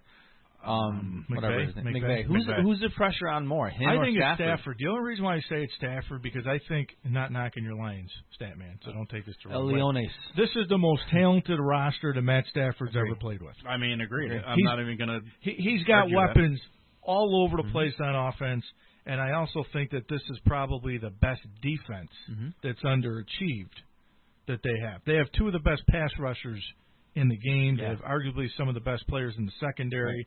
So I think this Rams team on paper they're loaded. Is a team that could easily go to the Super Bowl and win the Super Bowl. So I think it's on Stafford. If he doesn't turn it over and plays well, this team can beat anybody. But he's went back to his days in Detroit where he turns the ball over. He's kind of like the Brett Favre, where Brett Favre would make that big throw and you say, wow. The gunslinger. And then he makes a stupid play and you say, why? Right, Just throw the ball away. Right, why? He's forcing it to try to make a play. And more often than not, what we see with Stafford is that those mistakes are just daggers. I mean, like they're pick sixes more often than not. I want to see him play well. I want to see him play well. Nobody in this world wants. I like Sean McVay. Stafford to play better. I think he's more than me. I think he's one of the best young coaches in the game. I'm going to give you my 6, and I'll save you my top 5 for when we get back from the break. My number 6 is the Bengals. I think Joe Burrow and Jamar Chase and that team, how young they are. Joe Mixon, the running back. I love Zach Taylor as the coach. This Bengals team, T. Higgins, they are not going away anytime soon. No, sir. No, they're fun to watch. They're super, super talented, and they're so young. And how good, though, has Joe Burrow been since he got there? If he can stay healthy. Joe Burrow. Go Tigers. Go Tigers. I still picture him as the national championship game after smoking there a big with cigar. With the big cigar. A 19-year-old kid with a big cigar. Unbelievable. Like, where'd you get that, kid? All right, well, listen, we got to take a break. When we come back, I give you my top 5, and we'll see what the guys think of my top 5. So we'll be right back. Stay tuned. You're listening to the Mohawk Valley Sports Watch on WKAL Talk Radio 1450. Watch Mohawk Valley Living every Sunday and pick up our free monthly magazine. Inside are stories by local writers, area guides, things to do, and more. Find out Talk Radio 1450. With SRN News, I'm Michael Harrington in Washington. Trying to figure out why a man took hostages and held them for more than 10 hours yesterday at a Texas synagogue before a SWAT team busted in and killed him. All the hostages were freed safe and sound. The FBI says it does not appear this was connected to any larger or international plot. The tsunami threat around the Pacific from a huge undersea volcano eruption has receded today, but the massive ash cloud covering the tiny island nation of Tonga is preventing surveillance flights from New Zealand to assess the extent of damage there. The eruption yesterday sent tsunami waves swirling around buildings and people rushing to higher ground. And tennis star Novak Djokovic out of the Australian Open. Australia has some of the strongest vaccine mandates on earth. He's unvaccinated, and they have deported him this morning. This is SRN News. All heard it in the news, folks. Heating costs are surging through the roof, but right now, Eating Pure is offering an amazing discount on their Gen 40 heater. This 5-pound Gen 40 produces 50% more heat than the big box heaters that are 7 times its size. The Gen 40 superheater is efficient. It produces infrared heat using advanced micro solid-state technology with built-in safety shutoff, and it comes with a remote control for you. So for a limited time, the Eating Pure Gen 40 is $200 off the regular price. People all over the country are reporting massive savings on their heating bills. So keep warm and save money, because right now it's the perfect time to buy more than one. Go to EatingPureDeals.com. Use discount code RADIO20. That's RADIO20, and you'll get an additional $20 off. That's $220 total savings by going to EatingPureDeals.com right now. Use discount code RADIO20. That's RADIO20, and shipping is free. With us for Sports, I'm Patrick Foster. New England Patriots head coach Bill Belichick has been in many playoff games, but his team has never suffered a more lopsided loss than they did to Buffalo Saturday, 47-17. Josh Allen set a Bills playoff record with 5 touchdown passes. Our guys went out there and made some plays. You see Motor catch a check down and drag 2 or 3 guys and get first downs. Gabe Davis makes an unbelievable catch across his body. Dawson Knox there late, and then getting Tommy Doyle a touchdown. That was pretty fun. So guys were locked in. We had a lot of different play calls tonight. Cincinnati held off Las Vegas 26-19. Raiders quarterback Derek Carr was intercepted near the goal line in the final seconds. I didn't expect it to go this way. I didn't feel like it was going to go this way all during the game at any point, all the way up until the last, a couple seconds. Today, Philadelphia plays at Tampa Bay, San Francisco at Dallas, and Pittsburgh at Kansas City. Following a 15-0 start, top-ranked Baylor lost their second straight Saturday to Oklahoma State 61-54. It was second-ranked Gonzaga 115, Santa Clara 83. Third-ranked UCLA 81, Oregon State 65. This is SRN Sports. Other top 25 action Saturday saw 4th-ranked Auburn beat Mississippi 80-71, 6th-ranked Arizona 82, Utah 64, 8th-ranked Duke 88, North Carolina State 73, number 9 Kansas 85, West Virginia 59, 10th-ranked Michigan State lost at home to Northwestern 64-62. Spartans forward Julius Marble says they were outworked by the 9-6 Wildcats. That was probably really embarrassing. We let up 17 offensive rebounds, and for it to be against Northwestern is kind of like that shows where we're at right now. In the NBA, Boston beat Chicago 114-112. It was Brooklyn 120, New Orleans 105, Philadelphia 109, Miami 98. Other winners Saturday: Toronto, Dallas, Portland, New York, San Antonio, Cleveland, and Denver. Florida and Tampa Bay stayed tied atop the NHL Eastern Conference. The Panthers clobbered Columbus 9-2, while the Lightning took out Dallas 3-1. Western Conference leader Nashville fell in overtime to Boston 4-3. Other winners Saturday: Carolina, Washington, the Rangers, Detroit, Toronto, Chicago, Colorado, Los Angeles, Ottawa, and Pittsburgh. With SRN Sports, I'm Patrick Foss. This Atmos Weather Report is being brought to you by Summit Technology Group. Summit Technology Group provides advanced technical solutions to the ever-evolving broadcast industry. More information is available online at summittechgroup.com.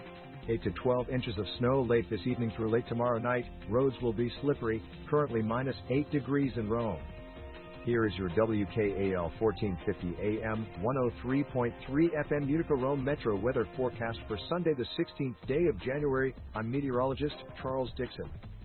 Sunny in Rome, and good morning to listeners in Utica, where it is currently sunny and -1 degrees. Getting down to -8 overnight tonight. Monday's high will be in the mid-30s, so heavy early, 4 to 8. Temperatures in the mid-10s on Tuesday. A little afternoon snow colder, a little morning snow. I'm meteorologist Charles Dixon on 1450 AM 103.3 FM. WKAL, more stimulating talk radio. What the rock is cooking.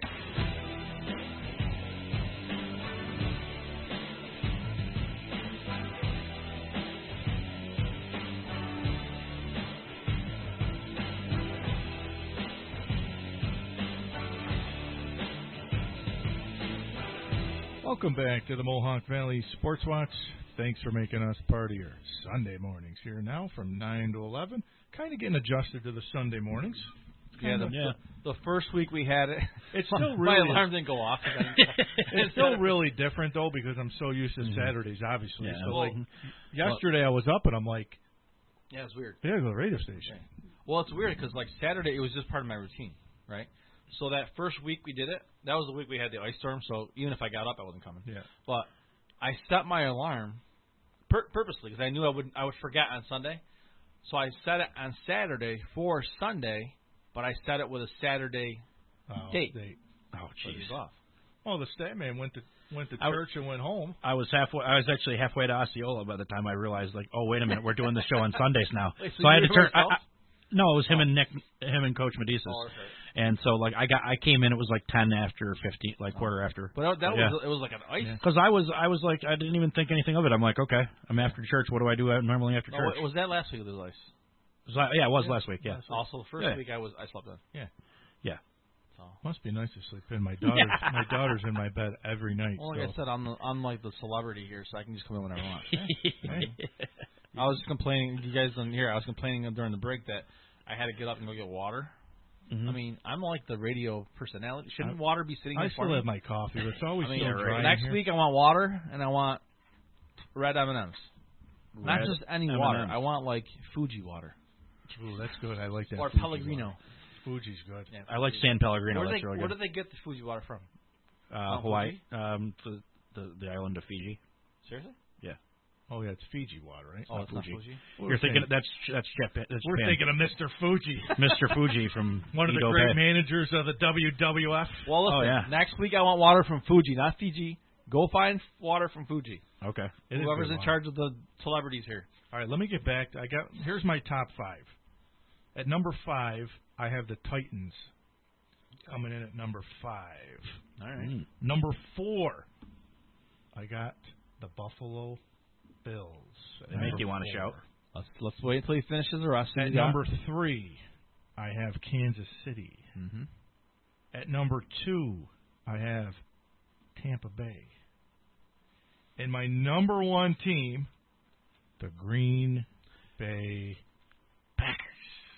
Yeah, that's a legit top 5. I agree with that on that. The thing I don't agree with maybe what is it again? After Green Bay? Here's the thing. I had Titans Tampa. at 5. I don't know about Tampa. I put Buffalo. Buffalo probably could have been a little bit higher. I mean, Kansas City. I'm just putting Kansas City there because I'm saying Patrick Mahomes. Yeah. I'm still putting Tampa there because they have Tom Brady. Mm-hmm. And I know it's not the Tampa Bay team from last year, but it's still Tampa. It's still Tom Brady. I'm still not going to bet against them. I'm not an Aaron Rodgers guy, but right now, I agree. This season, they look like the team to beat. See, any other time I wouldn't argue with you on Tampa, but I think right now they're kind of depleted because of their wide receiver core and all the stuff that happened. I mean, they had. I mean, obviously you saw what happened to one guy. Yeah. I can't remember who the other one was. It was a good one who got hurt. Yeah, it was Godwin. So like I think they're. I mean, you can't count them out, obviously, because you got Tom Brady, and he'll find another receiver. Gronk's still kicking around. Gronk's still around. I just don't think they're as dominant as they were coming in. So that's why I would kind of put Buffalo and even Kansas City in front of them. I mean, Buffalo's hot at the right time. They are. They won 4 straight at the end of the year, now make it 5 straight. Obviously, the performance last night from Josh Allen, again, as we said in the beginning of the show, that's the Buffalo team. When the year started, people said, this is a team that can get to the Super Bowl and win. I agree, but there, and this is coming from a Bills fan, so it's hard for me to say this. What happened last night is great and is wonderful, but let's not get too excited. That was a bad New England team. That was not a good New England team. So, yes, if they play like they played last night and you got five touchdowns from Josh Allen against Kansas City, they're going to roll against Kansas City. I don't think you're going to be able to see that kind of performance again out of these guys. I hope we can, because if they play like they did last night, then, yeah, we're going to make a run to the Super Bowl. No question. Well, I think we were trying to figure out, and we won't know until tonight, the divisional round would be, we said, if the Bengals are in, if Kansas City wins. You figure Kansas City will win. You figure who's the other? Who do we say was Tennessee's got the bye. They got the bye.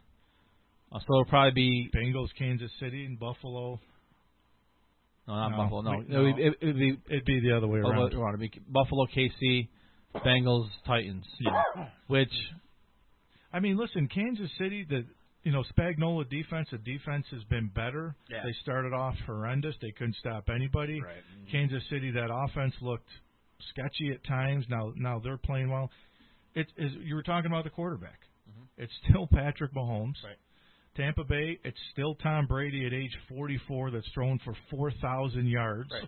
Still finding ways to win. Go through these teams that are left and see what you got. I mean, exactly. like you said, I mean, and then you go Aaron Rodgers, Tom Brady, Mahomes. Well, I think the question would be this, though. When you do look at those matchups, we talked about Jalen Hurts and Philly. They're 500 against Tom Brady, who obviously we know about the Bucs. Dak Prescott, if he's healthy, people, you can arguably that's say a good that one, though. That's if a good Dak one. is healthy, yep, is he a top 10 quarterback in the league? See, that's what I'm saying. I think if you're going to rank these teams just by quarterbacks, right, and you're going to say, can these guys go to the Super Bowl? Can Dallas go to the Super Bowl? Yeah, of course. But with Dak Prescott as their quarterback, I don't think they win a Super Bowl when you look at the rest of these quarterbacks that are out there. I just don't see it. I think it depends on how he plays. I think the talent in Dallas is as good as anybody's. That if Dak does play well, talent-wise, I think Dallas can go to the Super Bowl. But that's been the knock on Dallas. You got to go through Green Bay. No way. Got to go through Green Bay and Lambeau. And then, again, you got Tannehill at my team 5. Yep. Good run game. Good quarterback, defense, but not great quarterback. Good quarterback, not a great quarterback. Not enough. I don't think to get in the Super Bowl. And then Tampa at 2, and of course, I'm not an Aaron Rodgers guy, but you can't argue that he's one of the greatest quarterbacks out there, and he leads his team. He wins, whether you like his antics or not, and his toe or not, or whatever the hell he's got going on. Now he's doing those commercials that he looks like he's wants to be the next Jeopardy. Oh yeah, that's doing right. His little Jeopardy Jeopardy that he hosting, does. Yeah. So here's the question for you guys. Is it Aaron Rodgers or Tom Brady as your MVP? I'll tell you who's got the better numbers is Brady. But Brady has more interceptions. I think it's Rodgers. Because I think Rodgers has done it with, I don't want to say less talent. He doesn't have as much talent as Brady has had there. I say that's fair. I think that's fair to say. And I think Rodgers has been more impressive, honestly. I think he's just quietly done his thing this year. I mean, I don't want to say quietly because he's been talking a lot this year. Here's the number. But on the field, he's dominated. Rodgers has thrown for 4,100 yards. Okay? Yep. 37 touchdowns, 4 interceptions. Okay? Tom Brady, who leads the league, 5,300 yards. Wow. 43 touchdown passes. How many did Rodgers have? Rodgers has thrown 37. So Brady's got 6 more. Okay. Brady's got 1,200 yards more passing. Yep. Brady's averaging 312 a game. Rodgers 257 a game. Mm-hmm. But here's a key number. Interceptions. Brady's thrown 12 interceptions. Aaron Rodgers has only thrown 4. So from a stat-wise... Well, I mean, also Brady's throwing the ball more because he's got... Brady's thrown it 719 times. Aaron Rodgers, 531. So almost 150 more pass attempts. So, I mean, with those greater amount of pass attempts, I mean, you're upping your chances for interceptions every time at that point. So 5,300 yards at age 44. Unreal. It's just unbelievable. But, okay, this is crazy because we're going to, mock him and say why. But look at the talent he's throwing to. I mean, you got Gronk on the. I think Rodgers has the best receiver in the game. One, right? But what is? Now we'll go over and look at who Brady's got Mike Brady Evans. was throwing to. Right. Evans, he's throwing to Evans. He's throwing to Gronk. He was throwing to Godwin. I mean, it's probably been Brady's. But they've been injured for half the season though. Brady's probably had the best weapons he's had. Yeah. When he came to he wasn't stupid. He would have never switched teams, but he came to Tampa with Godwin, Mike Evans. But your numbers are going to look that much better too because you're throwing that many more times, right? When your team when that's what you do. But I also think you risk like you say is more interceptions. But you're looking at it and saying, I guess I'm looking at it and saying, okay, yes, Brady has the higher numbers when you compare him to Rodgers. But he also has better targets to throw to, where Rodgers is throwing pretty much to one guy. Rodgers has been sacked 30 times. Wow. And how about this one? Joe Burrow, 6th in the league. He's been sacked. You ready for this? 51 times. Oh, 51. And we said this last year when he got hurt. Wow. You got to protect him, man. 51 times. So Matt Stafford's 3rd in the league. He's got 4,800 yards, 41 touchdowns, 17 picks. You got to protect your quarterback, man, because holy cow. And then I'm just looking. Derek Carr, 23 and 14. Dak Prescott, 37 touchdowns, 10 interceptions. Kirk Cousins, ready for this one? 33 touchdowns, only 7 picks. He's thrown for 4,000 yards. You like Kirk Cousins as a quarterback? Put a lot of money invested into that guy. I think it goes what you've said. Can Kirk Cousins win you games? I think he can win games. Yeah. Right. Is he ever going to take you to the promised land? No. They invested a boatload of money in him. They did. And it's like, why? Yeah. Like, why not use him as a bridge to get to the next? I don't know. That team doesn't even have a name. All right, when are they announcing the name? Huh? Washington football team. When are we getting the name? Didn't they say February? Jesus. Can't wait to see what they come up with. It'll be like Washington Snyders or something stupid. No, I think they said February 2nd, maybe. So I think it's coming up. I think you should pitch Groundhog Day. The Groundhogs? Is that when it is? February Washington 2nd. Groundhogs? Isn't that Groundhog Day? That'd February be great. 2nd? That'd be great, logo on it. All right, listen, we got to take our last break. last break of the show, and we come back. We'll wrap things up here on the Mohawk Valley Sports Watch. So stay tuned. We'll be right back. I want to get my girl some diamond earrings, but I don't know the first thing about diamonds. I was pretty clueless, too, but I got Sue's engagement ring at Engelbert's Jewelers. They're the diamond authority. They help me every step of the way. At Engelbert's Jewelers, we can answer every question you have and help you with this most special gift from your heart. In business over 100 years, we travel the globe to offer you the best diamonds available. When you think diamonds, think Engelbert's, West Dominic Street in Rome and in the New Hartford Shopping Center, 337-3100 and 797-5700.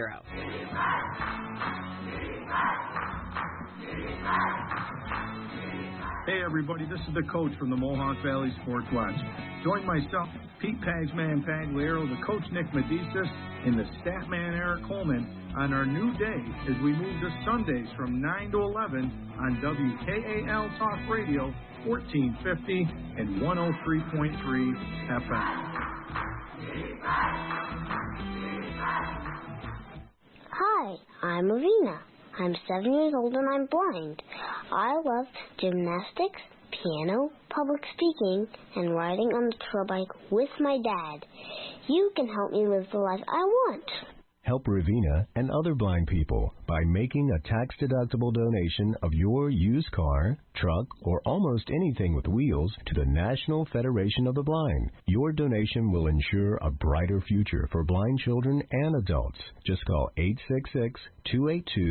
866-282-7327. That's 866-282-7327. Or visit carshelpingtheblind.com. That's carshelpingtheblind.com. We will arrange to have the donated vehicle picked up and provide you with a tax-deductible receipt. And if you know someone who is blind that can use our help, email nfb@nfb.org.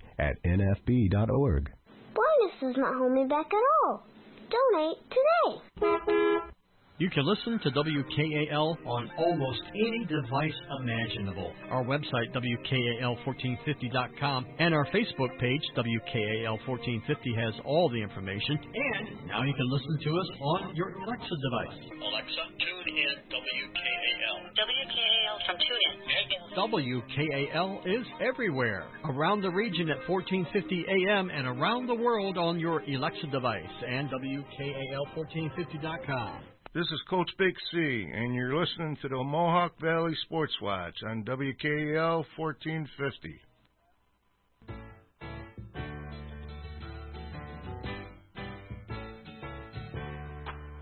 Welcome back.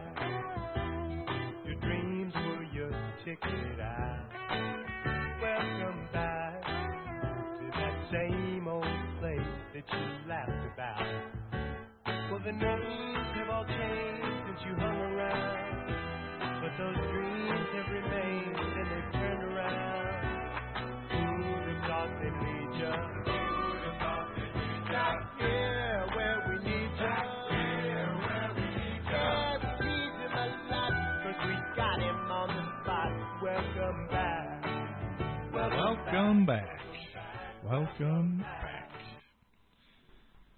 Well, we gave you the picks. I gave you my top teams in order there. I gave you my early top 10 in college football rankings. And now I want to just run through. There's some good basketball games today for college basketball. Not that many will be watching hoops because we'll all be watching the NFL. I have to run to my son's kid party today. We're up at Accelerate from 12 to 2. So I'll be up there, and then I'll be back home watching the rest of the games. Only a couple top 25 basketball games today. Villanova will play home today to Butler, and Ohio State will play home to Penn State today. So, we're a lot to get to today, guys. What's the plans for today? Anything planned for? Not really. Nothing. It's football time, man. That's what you do on these cold Sundays, right? Well, I think this is the first time I think we're all riding the same teams today. I think we're all riding the favorites. Yeah, I think the favorites are just too strong not to pick this week. I mean, but there's going to be an upset. There's going to be somebody, I think. I don't see. No, you'd have to think it's you that gotta Niners think, and Cowboys game. Yeah, I mean, if you got to put money on it, that's really the only one I'd go with because the other ones are just so. I mean, the Buccaneers and the Eagles shouldn't even be in the playoffs. You know, like same thing with Pittsburgh. Like they're lucky to be in the playoffs. So to go with one of those teams as the upset is tough. But again. You got to play the game on the field, not on paper. And all these teams today, like Tampa at home is 7-1 at home, really good at home. Dallas is 5-3 at home. Kansas City is 7-2 at home. Now, out of all the teams playing today, the Eagles are 6-3, and the Niners are 6-3 on the road. Just a little number so to. Eagles, I don't know. I can't pick to throw at you, But it'll be fun. I think the Monday night game, we didn't pick that game, guys. We got time to pick it. I think that's going to be a really good game. And here's a funny stat line for the Cardinals. They're 8-1 on the road. Wow. And the Rams are 5-3 at home. How weird is it to have a Monday night playoff game? So the Cardinals, out of 11 wins, 8 of them have been on the road. Think of that. That's crazy. Who do you like? I don't know. I like the Rams. I think the Cardinals are I think they have potential to be really good, but I don't know. I just don't. The Rams are so loaded. You know, like we were just talking about Bradford. Like he's got so much talent there. How can you not win? It's a Super Bowl team. Yeah, like if they can put it together. I mean, the defense to me has been a big disappointment. Obviously, we talked about Matt Stafford. I like the Rams if he can't throw a bunch of interceptions. If he starts throwing the ball like a loose cannon, then Arizona's going to take it. You know, I was I've been doing a lot of thinking about this game, and Have you? Yes, I have. And the Rams they go and get Stafford from the Lions, and now they build him as the Lions make me cry. The missing piece to this puzzle, and they traded away Goff, but they're getting an older Stafford, a past his prime Stafford. The stink of the Lions on him, Stafford. I mean, I just don't think that he was going to be the answer for you. Unfortunately, I'm going to go with the Cardinals in this game. You've been thinking a lot about this game, haven't you? I have been thinking a lot about this game. Been thinking a lot about it. I have been. Strumming the old guitar, thinking about this. About this Friday night. Yeah. I can see you singing like with your guitar in the corner, just thinking about the game. Stafford, oh Stafford. Well, I'm going to roll with the Rams. The Cardinals haven't played well here down the stretch. Now, would it surprise me if the Cardinals come into this game and roll them and make some noise in the playoffs? It would. Do you guys know where Super Bowl is this year? That's up in the air right now. I keep saying the name of it, but I can't remember. SoFi Stadium. Yeah, I don't know where that Which is where? In Los Angeles. Your Rams play. They might not have it because of the COVID. They're talking about moving it. Yeah, they might move it, but the COVID. I'm rolling with the Rams today. I think they show up today. I think Stafford has a big game Monday night. Now, the MegaCast here, it's on ESPN, it's on ABC, it's on ESPN+.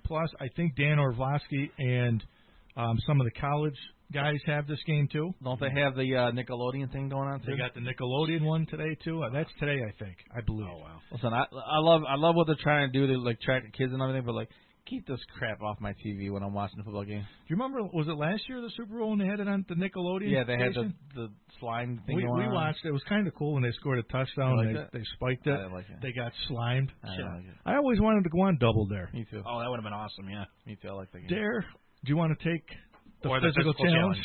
We'll take the physical challenge. That was one of my favorite. That would have been a good family to have on the Triglianos. That was one of my favorite game shows. Yep, they have the waffles. Yeah. They'd put those big waffles out with the whipped cream, and you had to find the flag. Shannon and Dad taking the dare. We'll take the physical challenge, Marty. What was the guy's name who hosted Mark it? Summers. Mark Summers, yes. What did I say, Marty? Marty. I'm thinking of old Speaking Marty. of old names, how about Bob Saget? Yeah. Poor Bob Saget. How sad Rest is that? in peace, Bob. Did they say how he passed away? Was it a heart attack? They found him in bed laying with one arm out, one left hand on his chest and the other laying out. Really? Did you see who was the singer that did one of his best friends was the singer? I can't think of his name now. I saw a lot of. They picked up his car from the LAX airport. Oh yeah, and they drove it to his house and they kind of talked about him. Oh, no, it was pretty cool. I think Jimmy Fallon was good friends with him because one of those late night guys did a special to him and broke down and. John Mayer, that's what it was. John Mayer. That's right. Okay. He was. A lot of people did tributes to him. It was really he's a good guy. I guess from what I heard. Oh, everyone loved him. Yeah. Yeah. So we'll have to see what. I saw that come up and I was like, oh man. You know, I was watching last week. I was watching a lot of the old reruns of all the Golden Girls. Oh, nice. Right. Oh yeah. Betty man, White. I got. I better not say it. I used to Saturday nights when I was younger. I'm going to say it. What? So no disrespect to Betty White, right? She lived a long life. Everything's great. She's wonderful. But everyone's coming on saying, "Oh my God, I'm so surprised, I'm so shocked that Betty White." She was 100 years old. She was going to be 100. What she are you was shocked about? Well, I think what people were shocked about. she's old. She's she gonna die. seemed like she was in good shape. Yeah, and she was in great 100 shape. years old. 99. Okay, well 99. What? Listen, don't be shocked. Don't mess with Rose Nyland. I'm not. I'm if just you want to go down the path of Rose Nyland, finest, you don't. I'm going to hell for talking about it like this, but she was old. Like I'm sad that we lost. He's coming after Blanche Devereaux, Dorothy Spornak, I'm sad that we lost her like a week before her birthday. Picture this. I'm sad we lost her a week before her birthday. It's sad. But am I shocked? No, of course you're not shocked. But I'm not shocked. But I think people are saying what they are shocked. What happen when she's 99 years old? Because she was just on all these TVs. She was on great health. Nobody ever talked about if she had any health issues. I'm an analyst. I go after everybody. Right. But seriously, though. Because she's 99, I get it.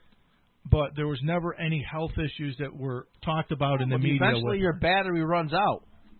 True. Very true. God bless her soul. Good job. So like I was saying, I was watching some of the old reruns of the Golden Girls, and somebody put a nice picture up on Facebook that they were probably eating cheesecake up in heaven again and whatnot. It was cool. How about the shoes that what's his name wore from the Bills? He wore cleats with Betty White on them. Oh, no kidding. Oh wow. I forgot his name now. Who? The Diggs. Stephon Diggs. Yeah, Diggs. Oh, yeah. wow. He also wore Ice Age shoes last night for the game. Oh, nice. All right, guys. I hate to do this to you, but we're out of time. So, on behalf of the crew today on the Mohawk Valley Sports Watch, we appreciate everybody tuning in. Stay warm out there. Be careful. Be safe. We'll see you next Sunday on the Mohawk Valley Sports Watch.